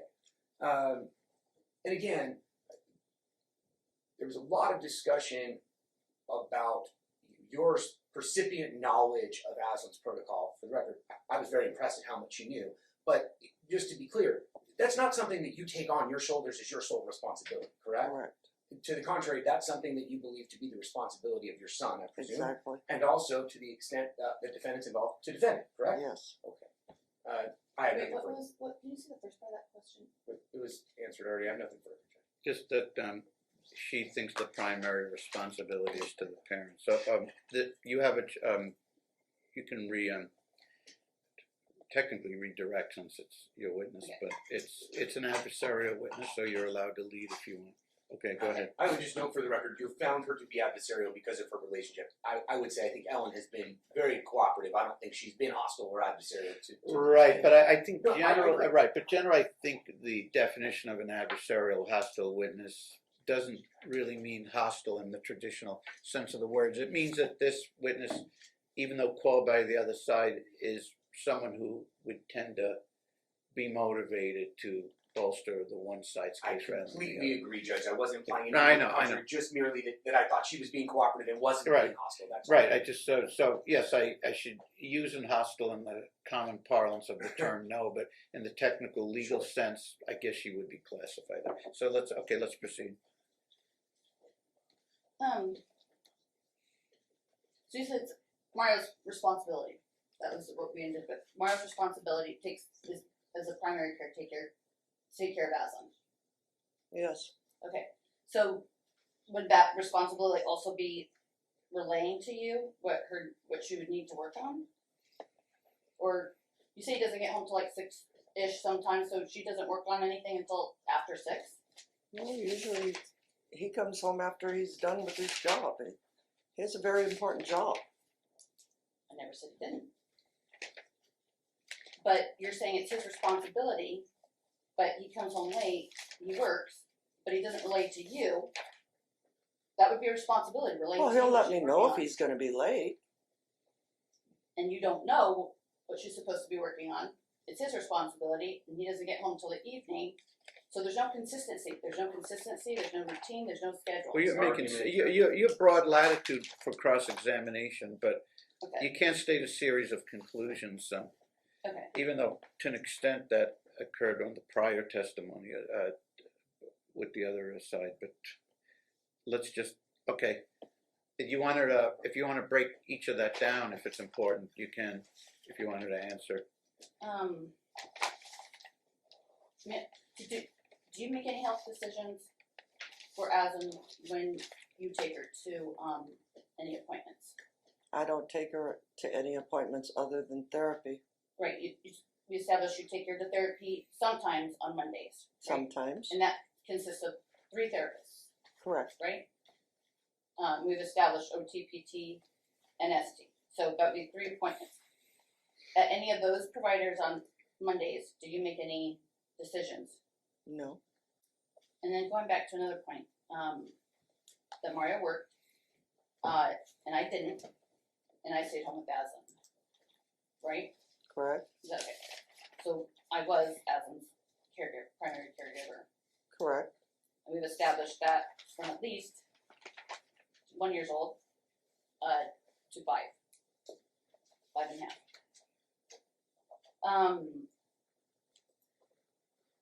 Okay, on another subject, going back to the March 19th, 2021 incident. One, we established I wasn't arrested. Was I issued a citation? I do not know. Alright, so you don't know that part. No, I don't. I don't know if they gave you one or not. Okay, I didn't get a citation. And Why is that funny? Because you're testifying and it's impermissible. Sorry, I'm not. If it turns out to be important, well, let's just get to your side said she received As a an offer of proof, trespass. she was absolutely Okay. criminally charged. Okay, I For was what not occurred on charged the that 19th. day. She was just not charged that day. okay, I was okay. not charged for that incident. You were charged for items you took from his bank account on that day. Okay, let's proceed. said it was at the The house. last question So now we're was, doing two different things. well, the then. last question the witness said it didn't, Oh, so on it that didn't day, contradict you. She didn't know what, if you were cited what or was not. what was I there for? You told me you were here to pick up stuff. And I was upstairs. okay, and where was Aslan? She wasn't with me. So was she with me? I do not know. You don't know if Aslan was there that day? She wasn't at that house. So I you're don't saying- know if she was with you or who she was with. So you're saying that you don't know where Aslan was on March 19th. You're saying, She had to be with you because Mario was out of town. okay, I don't know where you had her. so you're saying you didn't see her. No, I did not.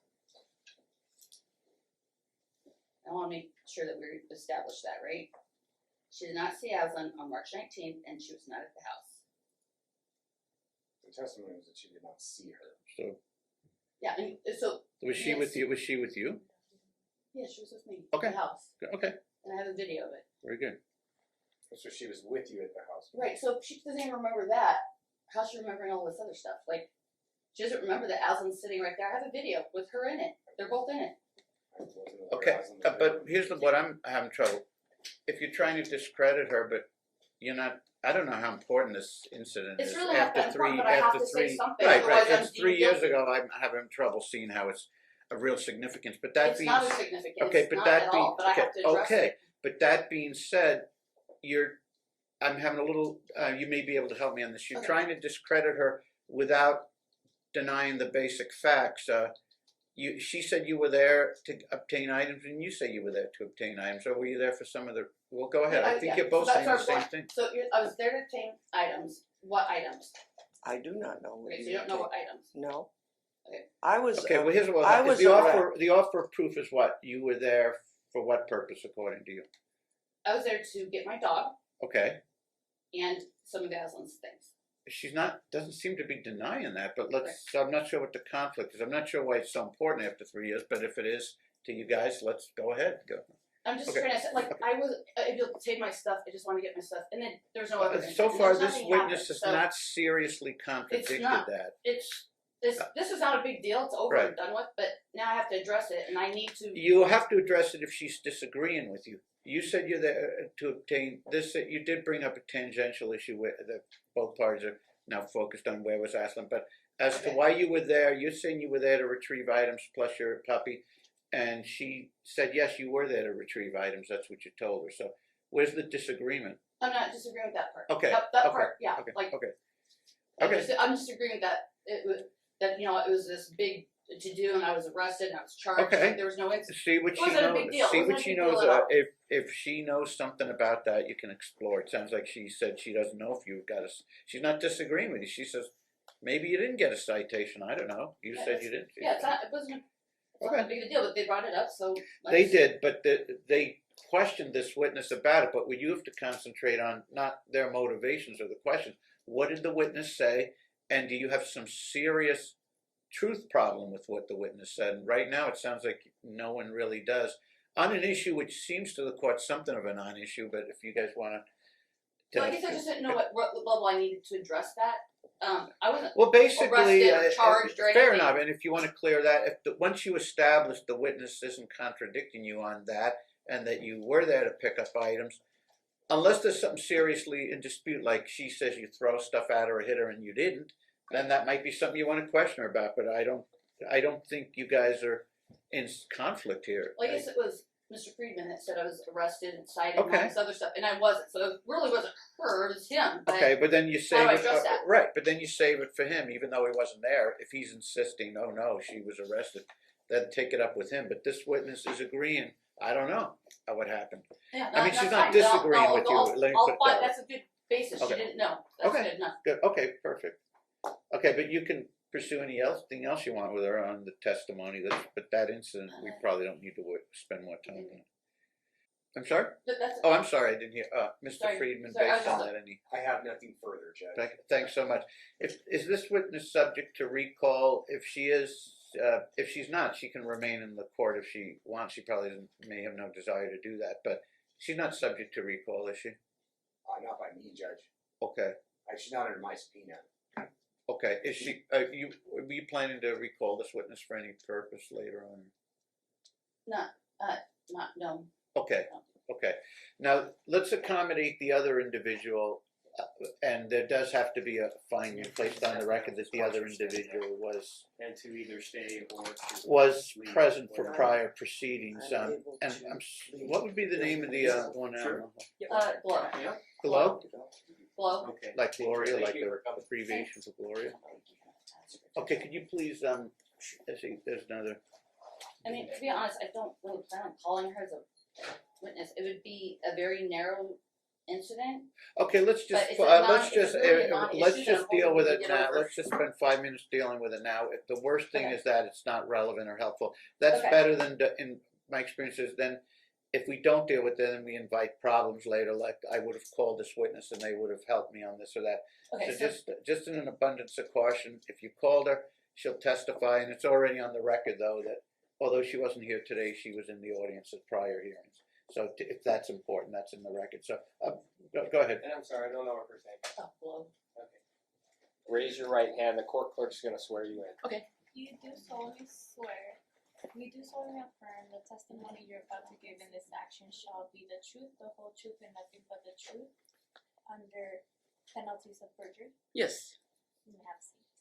Thank you. Okay. Can you state your name for the record, please? Gloria Hurd. Very good. Are you grandma, the other grandma? Yep. Okay, so we have both grandmas today. Very good. Now, you were in, you didn't, you were here today, but you weren't in the court for any of the proceedings up to this point today, Correct. But the earlier proceeding, you were in the whole time though, right?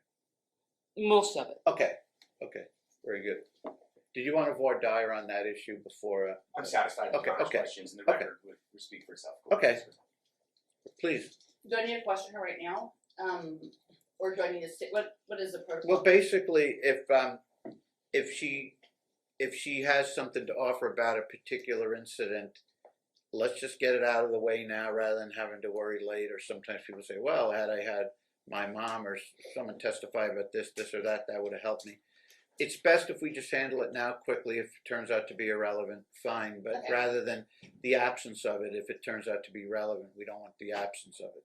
So the only incident that I would bring up was something that was brought up before with them diving back into Okay, the good. past. If your mom knows anything about that, you can.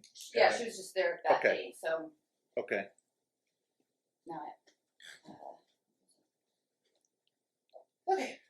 Were you planning to call her as just this incident, or as a character witness as to your parenting, or just No, a no, witness just to for this the incident? incident, Just this for the incident. specific incident, the actual details that were involved at this Okay. incident. Does she, on that other issue, does she have direct knowledge of your parenting skills? Was she heavily involved in living with you at any point? When Aslan was Okay. I mean, if you want to pursue any of that, you can. Go ahead. Okay. Please. okay. So should I also ask her about that incident, or wait? I don't. That's You know, if she knows about it, and it's best to err on the side of caution, because my experience anecdotally, which may not apply to this case, is that some people, it's more likely someone will say later, gee, if I'd gotten to question my mom as to this witness, this incident, it would have helped. So if there's a risk it's irrelevant by having this testimony, no real harm, no foul, because we're not going to spend a lot of time on it. But it's best if we hear it now, if there is anything. If it turns out to be not helpful, that's fine, but I don't want to be confronted with the absence of the testimony later if it happens to be alleged as having been important after all. So if she knows anything about this incident, or you want her to opine on your parenting of Aslan, if she has enough of a frame of reference for that, you can pursue that at this juncture.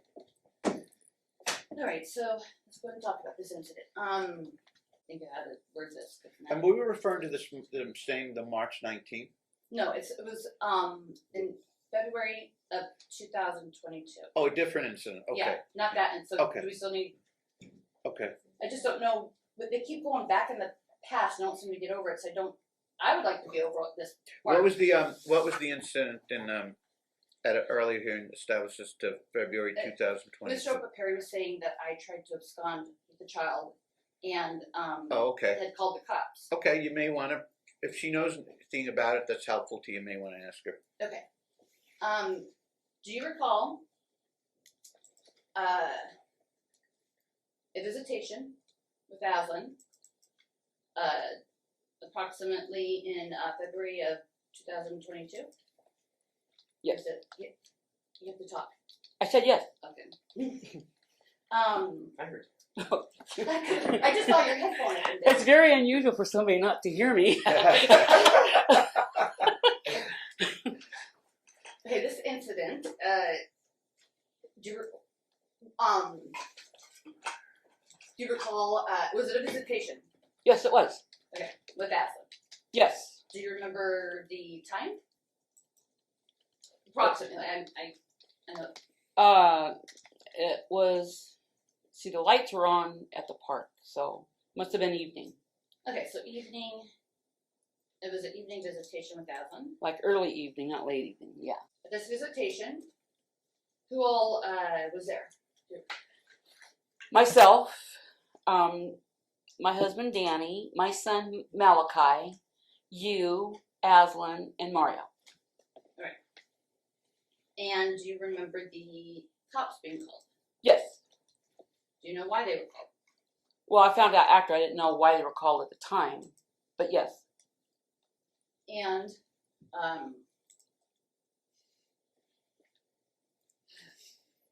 why were they called?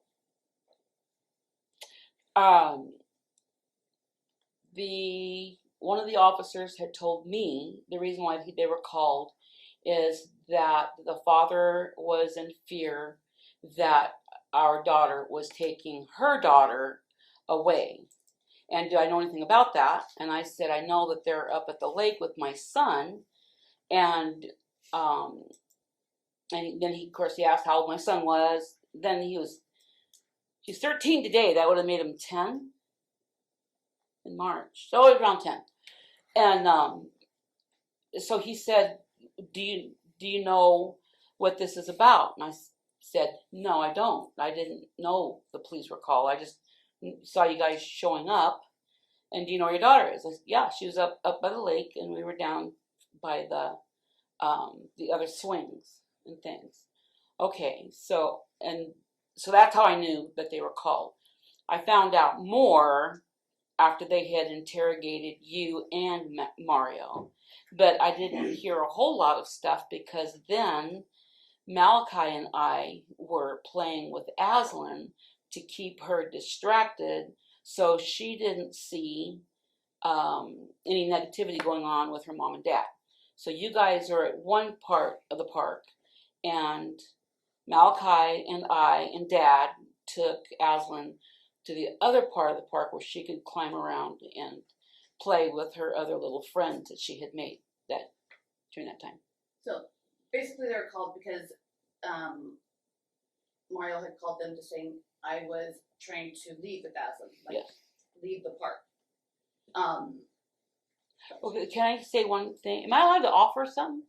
If it's in response to her question. Well, Mario had come to us first. Because Dad and I were sitting at the original place where we were all playing at the area that we're talking about, where eventually you and the cops and Mario were here, and Malachi and Aslan and you were playing over here, and we were in our lawn chairs and just sitting, hanging there. And about halfway through, Mario had come up and asked if we knew where you were. We said, yeah, she's up at the lake. And so then he left our presence, and after that is when the police had come. When he came and asked you where I was, Mhm. at that point, like the time frame. So Aslan and I and Malachi walked up to the To the other lake. section of how long we've been up there before he came and asked you. I would say, how long had you been gone from where we were? Probably about, you mean, when did you tell me, Mom, is it okay if I go up to the lake with Aslan? Malachi's gonna go with me. I obviously left. Right, but you came and told me what you were doing, and said, I'm gonna go up to the lake, are you okay with that? And I go, yeah, I'm fine with that. So that was about halfway, because What was the time frame between and then Mario? within, I would say, 45 minutes. 45 minutes? But we were there for 2 hours, right? Yeah. The first hour was that. The second hour was the taken up by all the police and all that.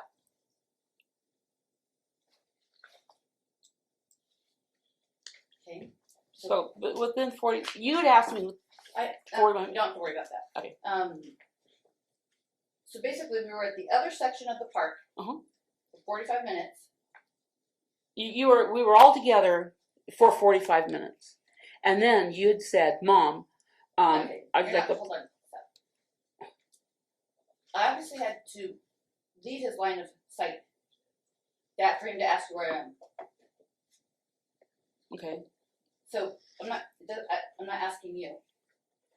So I walked up to the other side of the park with Malachi, Aslan. He came and asked you. Did he ask you 5 minutes after I left? Did he ask you 10 minutes? What is the time period from when I had walked? the across? time frame would be like maybe about 10 minutes. Okay, that's what I'm asking.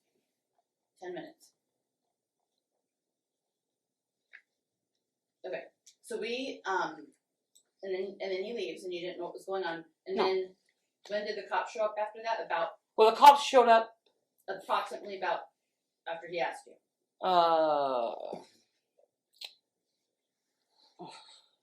I know it's hard, right? Yeah, maybe 10 to 15 minutes. Okay.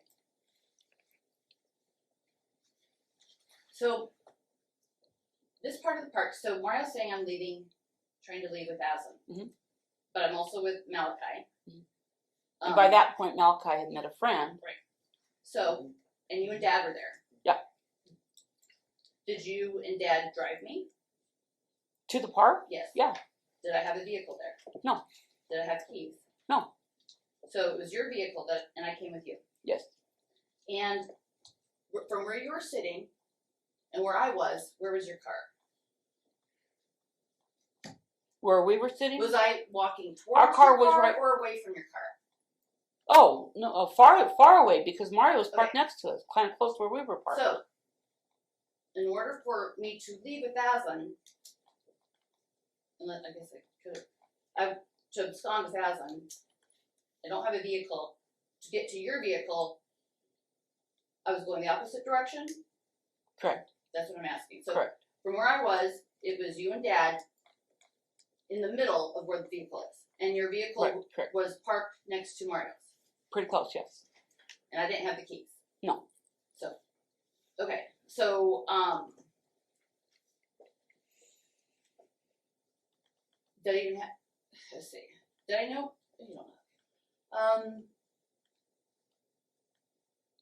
Yes, we'd walked across the street, other side of the park.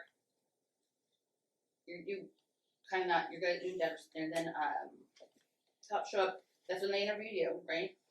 They didn't actually interview me. They showed up. One officer had told me what's going on. That was before I knew anything else was going on. And then you had come down with Malachi and Aslan, and you told me that the police had been called. Could I please oversee Aslan while they're talking with you? And you asked one of the officers, is that okay? And they said yes. Because there was a male there and a female there. Okay. So,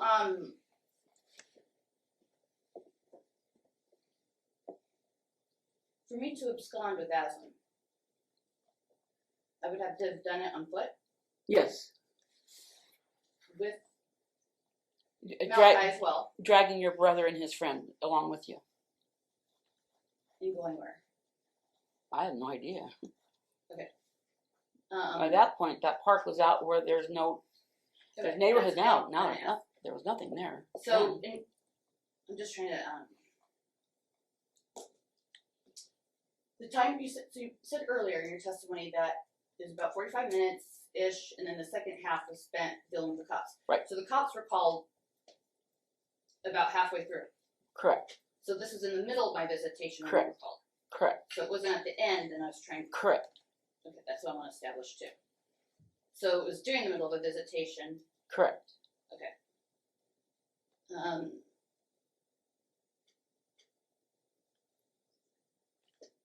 Were you aware of any directives that Mario had given as to the area that I was allowed to be in, or a vicinity, or No. did he say anything to you and to you about the vicinity that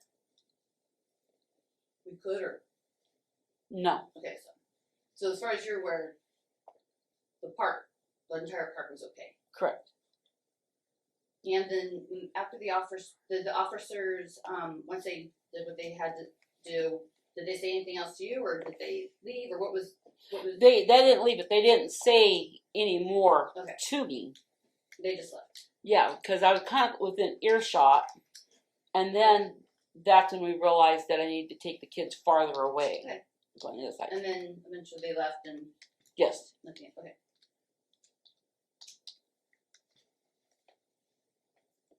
I think that's it. Very And then- good. I'm sorry, you had more. There was one more thing that you said I could do. The parenting. Okay. So sister up there, are you aware of my parenting? Yes. Okay. You're aware that I have a son, Yes. and how old is he? 30. And how old was I when I had him? Let's see, how old are you now? 19. Um, Oh, that's right, you were 18. Okay. Or you're a teenager. yes. So were you around when I was parenting him? Yes. So you're aware of my parenting style going back, or the kind of parent I am going back at least 30 years. Oh, yes. So that encompasses 2 of my children. Yes. Okay. What would you say about my parenting style? You're obsessive. Very, very obsessed with every little thing. The way they look, the way they appear, the way their actions, their well-being, their education, their Was I like that with Nelson? yes, yeah. I wasn't allowed to take Nelson anywhere unless I had complete. I had to tell you who all we were going to see, why we were going to see him, So and then you called me like about every 20 minutes, make sure you're still okay. and Nelson, was he special needs? No, He's a typical child. I don't know what you can consider typical because He's a bug. Would you say that Nelson warranted? all your being an obsessive mom. No, but Did he benefit from it? of course he did, because How? now he's obsessive too. And how's that? And everything he does, he's very meticulous. Everything needs to be done in the correct way. I mean, that's what's made him where he's at now. So you're well of Nelson's how would you define my involvement with my kids all levels. I guess you already said that. No, it's upset. That would encompass their followers. So you're saying I'm detailed, Extremely. and I'm like that with both kids. Yes, very much so. It's not a particular kid. No. Or a particular person. Nope. It's the way I am with my Yep. children. Yep. And you're saying now. And I have to make you back off of Malachi because you expect that with Malachi, and he's not your son. Am I allowed to say stuff like that? Okay. So, again, so that's my style. Yeah. Okay.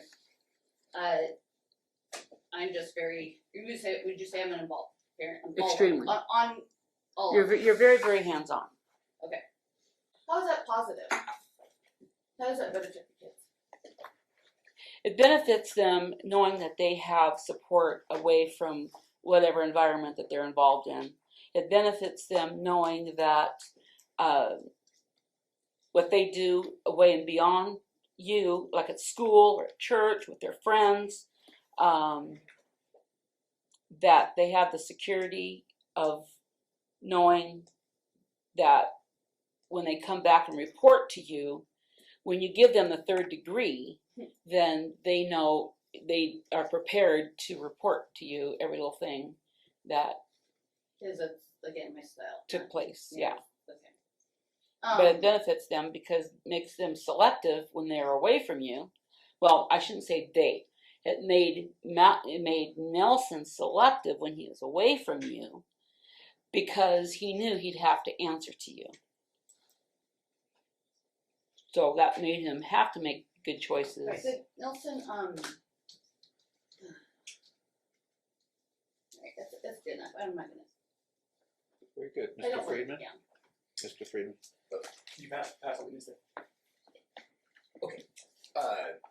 I heard you refer to as glow. I don't want to use an informal term for you. Glow, I love that. Okay. Please, I think please. Yeah. fits you perfectly, if I may say. I love thank the whole you. thing. So glow, it's a pleasure to meet you. I have Thank seen you. you on a number of occasions.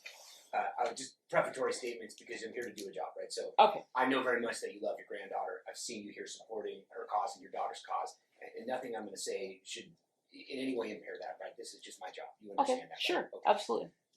So you testified at some length under questioning from your daughter about her parenting style, Right. correct? Mhm. You used a word I thought was Obsessive. Obsessive. You continue to use it.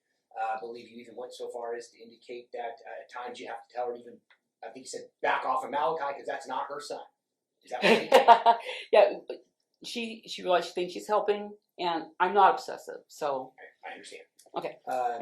So I want to, because we're talking about, just to focus it, because the discussion was about your knowledge of her parenting and sort of her arc of parenting, right? That makes sense. Sure. And in particular, well, we talked about Malachi, who's your son, and we talked about Ms. Heard's adult son.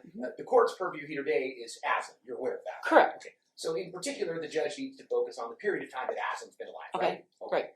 Now, is it not the case that for an extended period of time, some 3 to 4 years following Aslan's birth, that you had no contact with Ms. Heard? That's correct. Okay. And wasn't it in fact the case that you had an order of protection against Ms. Heard? No. No. There was no court order prohibiting that contact at all? No. You never sought the assistance of law enforcement in any way? No.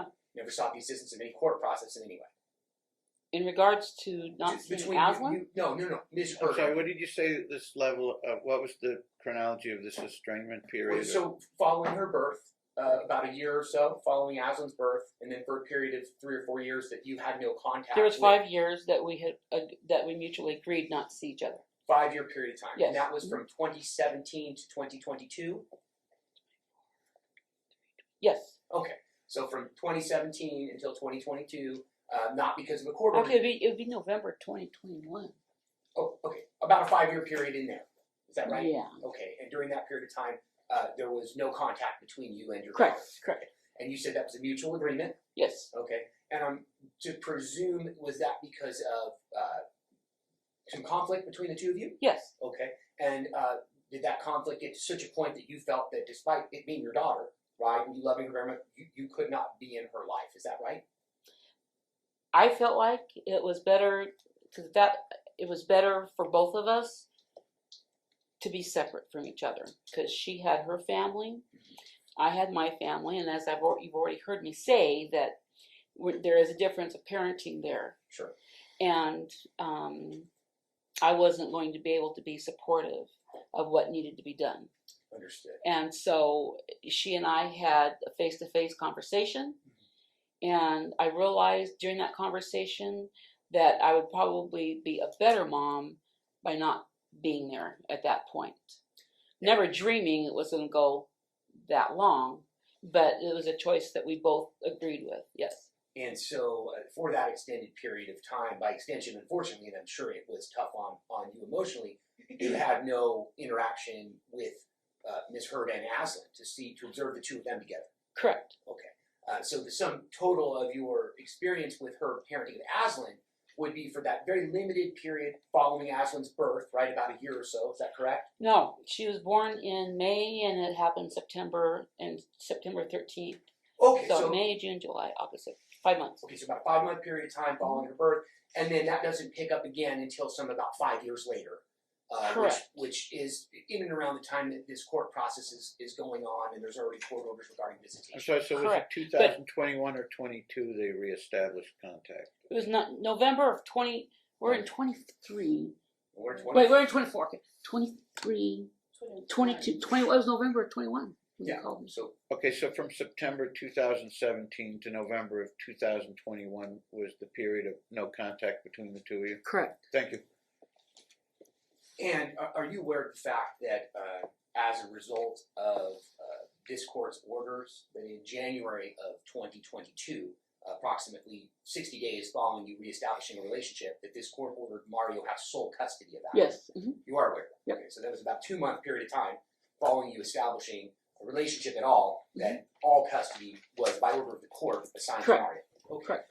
And taking you to the February 2022 incident you discussed, were you aware of the fact at that time that because Mario had sole physical and sole legal custody, he was tasked with essentially overseeing any contact between defendant and Aslan? Well, yeah, I was under the impression that it was supervised visitation under him. So he was to be supervising, correct? Right. And then, and you're aware of the reason for that supervised visitation and sole custody order, are you not? I'm not real aware. I just know that he was the supervisor for the visitation. Are you aware of the fact that the court was court generated a pickup order charging the law enforcement to actually take the child back into Mario's care? Are you talking about this night that we're talking about at the park? I'm as to scope, I'm talking about the period just prior to that night at the park. In other words, what the orders were at the time that you were there at the park offering observations. Were you aware of what the orders of the court were? I was aware that he had full custody, yeah. And that the visit in particular at the park Mm-hmm. was a supervised visit. Right. Okay. You aware of the fact that that supervised visit required Mario to maintain what we refer to in the court as eye and earshot, meaning that he could see and hear what was going on. Are you aware of that? Am I aware of that particular? That would be what supervised visitation means. Well, I was. To be honest with you, I wasn't sitting there thinking about that. Okay. We were at the park, Okay. and as far as I knew, we were at the park. She had gone to the lake. I didn't go up to the lake to see she could be seen up there. You couldn't see her. Well, my back was to where the lake was. Okay. I was facing town, And where she was back there. I follow you. I think follow you. Okay. And so you mentioned in your testimony that Mario actually first approached you and your Correct. husband Correct. and asked you where she had gone with Aslan. Correct. Okay. So can you conclude from that Mr. Opapari wasn't able to see and hear Aslan at the time? Would I conclude that? No. So Did he want to know where Kimberly and Aslan were? Yes. So But I understand. So your testimony would be that you at the time, a couple preparatory questions. You at the time were unable to see or hear Aslan, correct? correct. Okay. And then you Here? did see You said here? or hear. Here, yeah. You could hear Aslan. Yeah, yeah. At the I time can hear their voices, Okay. but not like every little sound. You know when a child exclaims and is Sure. excited? Sure. I can hear that. Okay. I could hear that, but I couldn't hear. Understood. You couldn't hear what was being said or what was No, being discussed. Just no. so if there was a loud giggle or a scream or something fun, you could catch that. Is that right? Correct. Okay. And so then you indicated Mario asked you Right. where were Correct. Right. and I asked you if it followed from that then that you could conclude that Mario was unable to see or hear what was being discussed at the time. And I Well, my asked you- husband and I both asked each other, why is he asking us that? Hmm. Again, our back was to there. In our minds, we knew where they were. Sure. So no, we didn't. Concluding something, just we were grateful to be there. So no. Sure. And I can appreciate that. And So to be fair, I'm I get that. And to be fair, and I want to clear it wasn't your responsibility, was it? To monitor this visit? no. Kimberly had asked permission for us to be there. Because Mario was supervising, and she had asked if we could be there. Mario had said yes. Okay, so Mario had accommodated your ability to be there to spend Yeah. some time with Aslan. Yeah. But to be fair, it wasn't your responsibility to monitor where Aslan was at the time, right? No. It was Mario's. Sure. Okay. You did mention though, and I just wanted to be clear. I believe you testified under direct examination from Ms. Hurd that Ms. Hurd had asked you if she could go to the lake with Aslan. Do you recall that testimony? Yes. Okay. And then Yeah. she'd asked if Malachi, my son, could go with her. Right. Yeah, So yeah. she asks you, can I go to the lake with Aslan and Malachi? Correct? Yeah. Okay. And you already said, I believe, wasn't your responsibility for the supervision. So wouldn't you agree it really wasn't, you weren't sort of the person to have asked that question of? The only reason she had asked that question, understanding, I'm presuming, because she didn't say this. I understand. So reliving this over and over and over again, I'm presuming the reason why she came to ask was she wanted Malachi to be able to go with her. So she would ask for my son to be able to go with her and Aslan up to the lake. So your understanding then, and that was very helpful and clarified, your understanding then was that you were presuming that your daughter had the ability to go where she pleased, and she was simply asking you, could she take your son Sure. with her and Aslan? Right. Okay. And so at the time that she asked you, you didn't believe in any way you were giving her permission to go anywhere. It was simply that you were providing permission for Malachi to go with her. Exactly. Okay. Right. And because you would recognize that wouldn't be something you could, as in for Aslan, right, because Mario was supervising, that wouldn't be an area you could provide permission, correct? I would just, yeah. Okay. Your Honor, I'll pass the witness. I'll pass the witness and thank you for cooperating. Do you have any follow-up questions? If you do, Yeah. if you do, and they're relatively brief, we'll handle them now. If you think Yeah. they're a little more extensive, we'll resume after No. lunch. We'll do. I'm sorry? No, we can make it quick. Okay, but by all means, if it needs to be longer, then you can complete it just a couple after other lunch. That's points. okay. I really didn't. I really want to move forward, so I'm trying not to keep. Do you going want back, to examine? If you're, Yeah, are you so let me- available I'm to just return but after I'm gonna do lunch? just a Okay. couple, just Okay. a couple real quick. I just And have- then you can complete it after the noon hour if you want. Oh. Okay. She's willing to come return. oh, Do you really? want to do all her I don't have testimony time. after lunch, or do you want to start No, we now? can do after lunch. Okay. Unless What you do want we? me to. You're No, available then, right? Yeah, absolutely. Okay, very good. It's I about just- 12:10 now. Can we resume at about 1:40? Yes, I would just ask for an admonishment, unless Your Honor wants me to do it on voir dire, that obviously because the witness is currently on the stand, Yeah. I don't believe Oh. the defendant should be permitted to confer with the witness during the break. Were you I going to think have the law's lunch very together? Were clear. you going to have Yeah. lunch together, or were you going to have it Yeah. separately? No. Well, I get. If she sits in the front seat and I sit in the back seat, is that considered separate? You know what? I'm not going to take long. Okay. I'm going to keep this short. Yeah. Okay. Let's try, and if it goes, I wasn't more than a implying couple minutes. anyone would, it's Okay. just for the appearances, that's all, Okay. quite literally. No, and I agree. But I hadn't thought of that. But now that you mention it, No, that's fine. Okay. I just Yeah. a couple quick points Okay. on this. I can wrap this up. Okay. So we've established there was a period that we had we weren't in contact. I don't need to get into the details. Okay. You would say that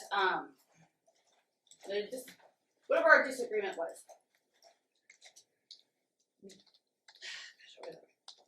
You said you did have direct observation of my parenting with that. That I didn't from that point on. That you didn't during that period, right? Correct. Okay. But you were aware Very of my aware. parenting with Well, Aslan. Yeah, am I allowed to just say things, or do I have to wait for a question? well, it should be in response to the. So how are you aware?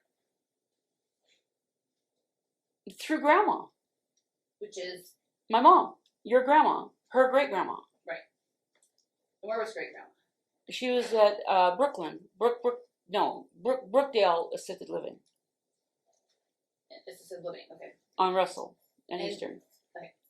And Thank you for asking. That's what I wanted to say. Okay, so while we were had a falling out, it was not like I had fallen off the face of the earth. We were still aware to some degree. And again, you said we had a disagreement with parenting a little bit. Have I ever claimed to be perfect? No, you get upset because we expect you to be perfect. Have I admitted my faults? Yeah. Have I changed? Continually. Have I grown? Continually. Have I learned? Continually. So I've made mistakes. Have you made mistakes? I don't have. Did you say what? So I have made Oh, mistakes. continually. Right. I don't ever claim to be perfect. No. Do I try to learn from my mistakes? Yes. And how successful am I at learning from my mistakes? It depends on whose viewpoint it is. On Dad and my viewpoint, we think you're great. But to hear you talk, you think you haven't arrived nowhere near close. Bottom line is that from the period before then to the period after, would you say I've changed as a person? Yes.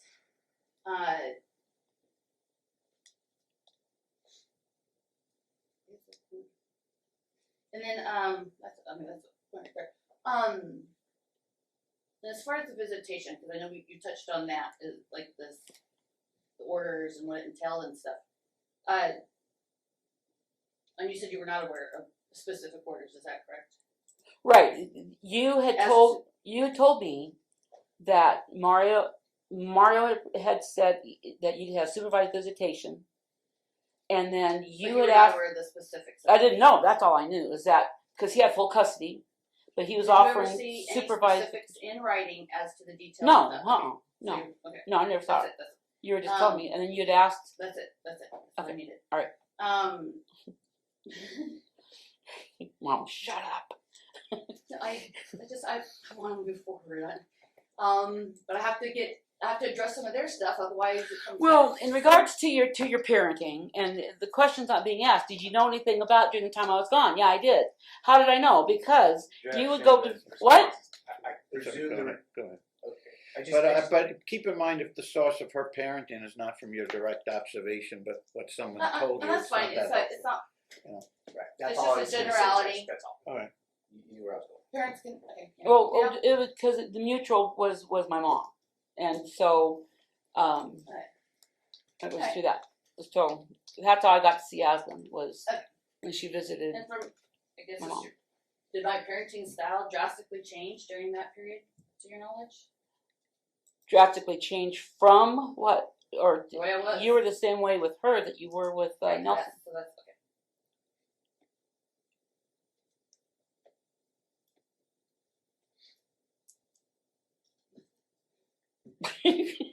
I'm trying. Yeah, I don't want. It's good enough for me. Then you're passing the witness? You're done. Okay. I personally have nothing further. Thank you Okay, very excellent. much. Okay, it's 12:15 now. Let's reconvene at 1:45, please. Did you say? 1:45. 1:45, an hour and a half. Okay, well, this morning's session took us in a very circuitous route to Mom needing to prove that she is right. That's what I got out of it. Mom really needs to prove how right she is. Now, I do believe she does care about her daughter, but I think she wants to be right in the face of this man. She wants that in his face. More than anything else, she wants him to know she's right. Which, no wonder they're no longer together. The one thing I didn't realize was that I didn't know she broke in to her ex's home through the dog door. Classy, very classy. That's a class move right there. Not. And she keeps looking for her Perry Mason moment. That goes along with needing to be right. She wants her Perry Mason moment, and that's not happening. And then the other thing that really stood out to me was when she said that she never said her witness was an expert. Well, yeah, she did. She said it over and over and over. I think she said it in part 5. She said it in part 6. And she probably said it in part 7, which was yesterday. I can't really recall about that, but she definitely wanted her to be her expert witness, and she said it over and over. And then today, she says, I never said she was an expert. Oh, yeah, you did. Oh, yeah, you did. So, because she can't remember, like what she said earlier in this case, I'd send her out for a UA, because that's some pretty important stuff. That's some stuff that you insisted on, and now you're saying you didn't? So, I'd send her out for a UA. They're not going to, because they say it's all taken care of, but that's only through the tests that she showed, that she brought, and that she wanted to show. She didn't bring any of the tests that anybody else might have wanted her to see or wanted seen. So, anyway, she could easily throw out tests that she didn't want to bring. So, anyway, tomorrow I may not be able to do a whole afternoon, or the whole afternoon. I may not be able to get to it until Monday, so we'll see. But thank you guys so much for watching, and I'll see you next time.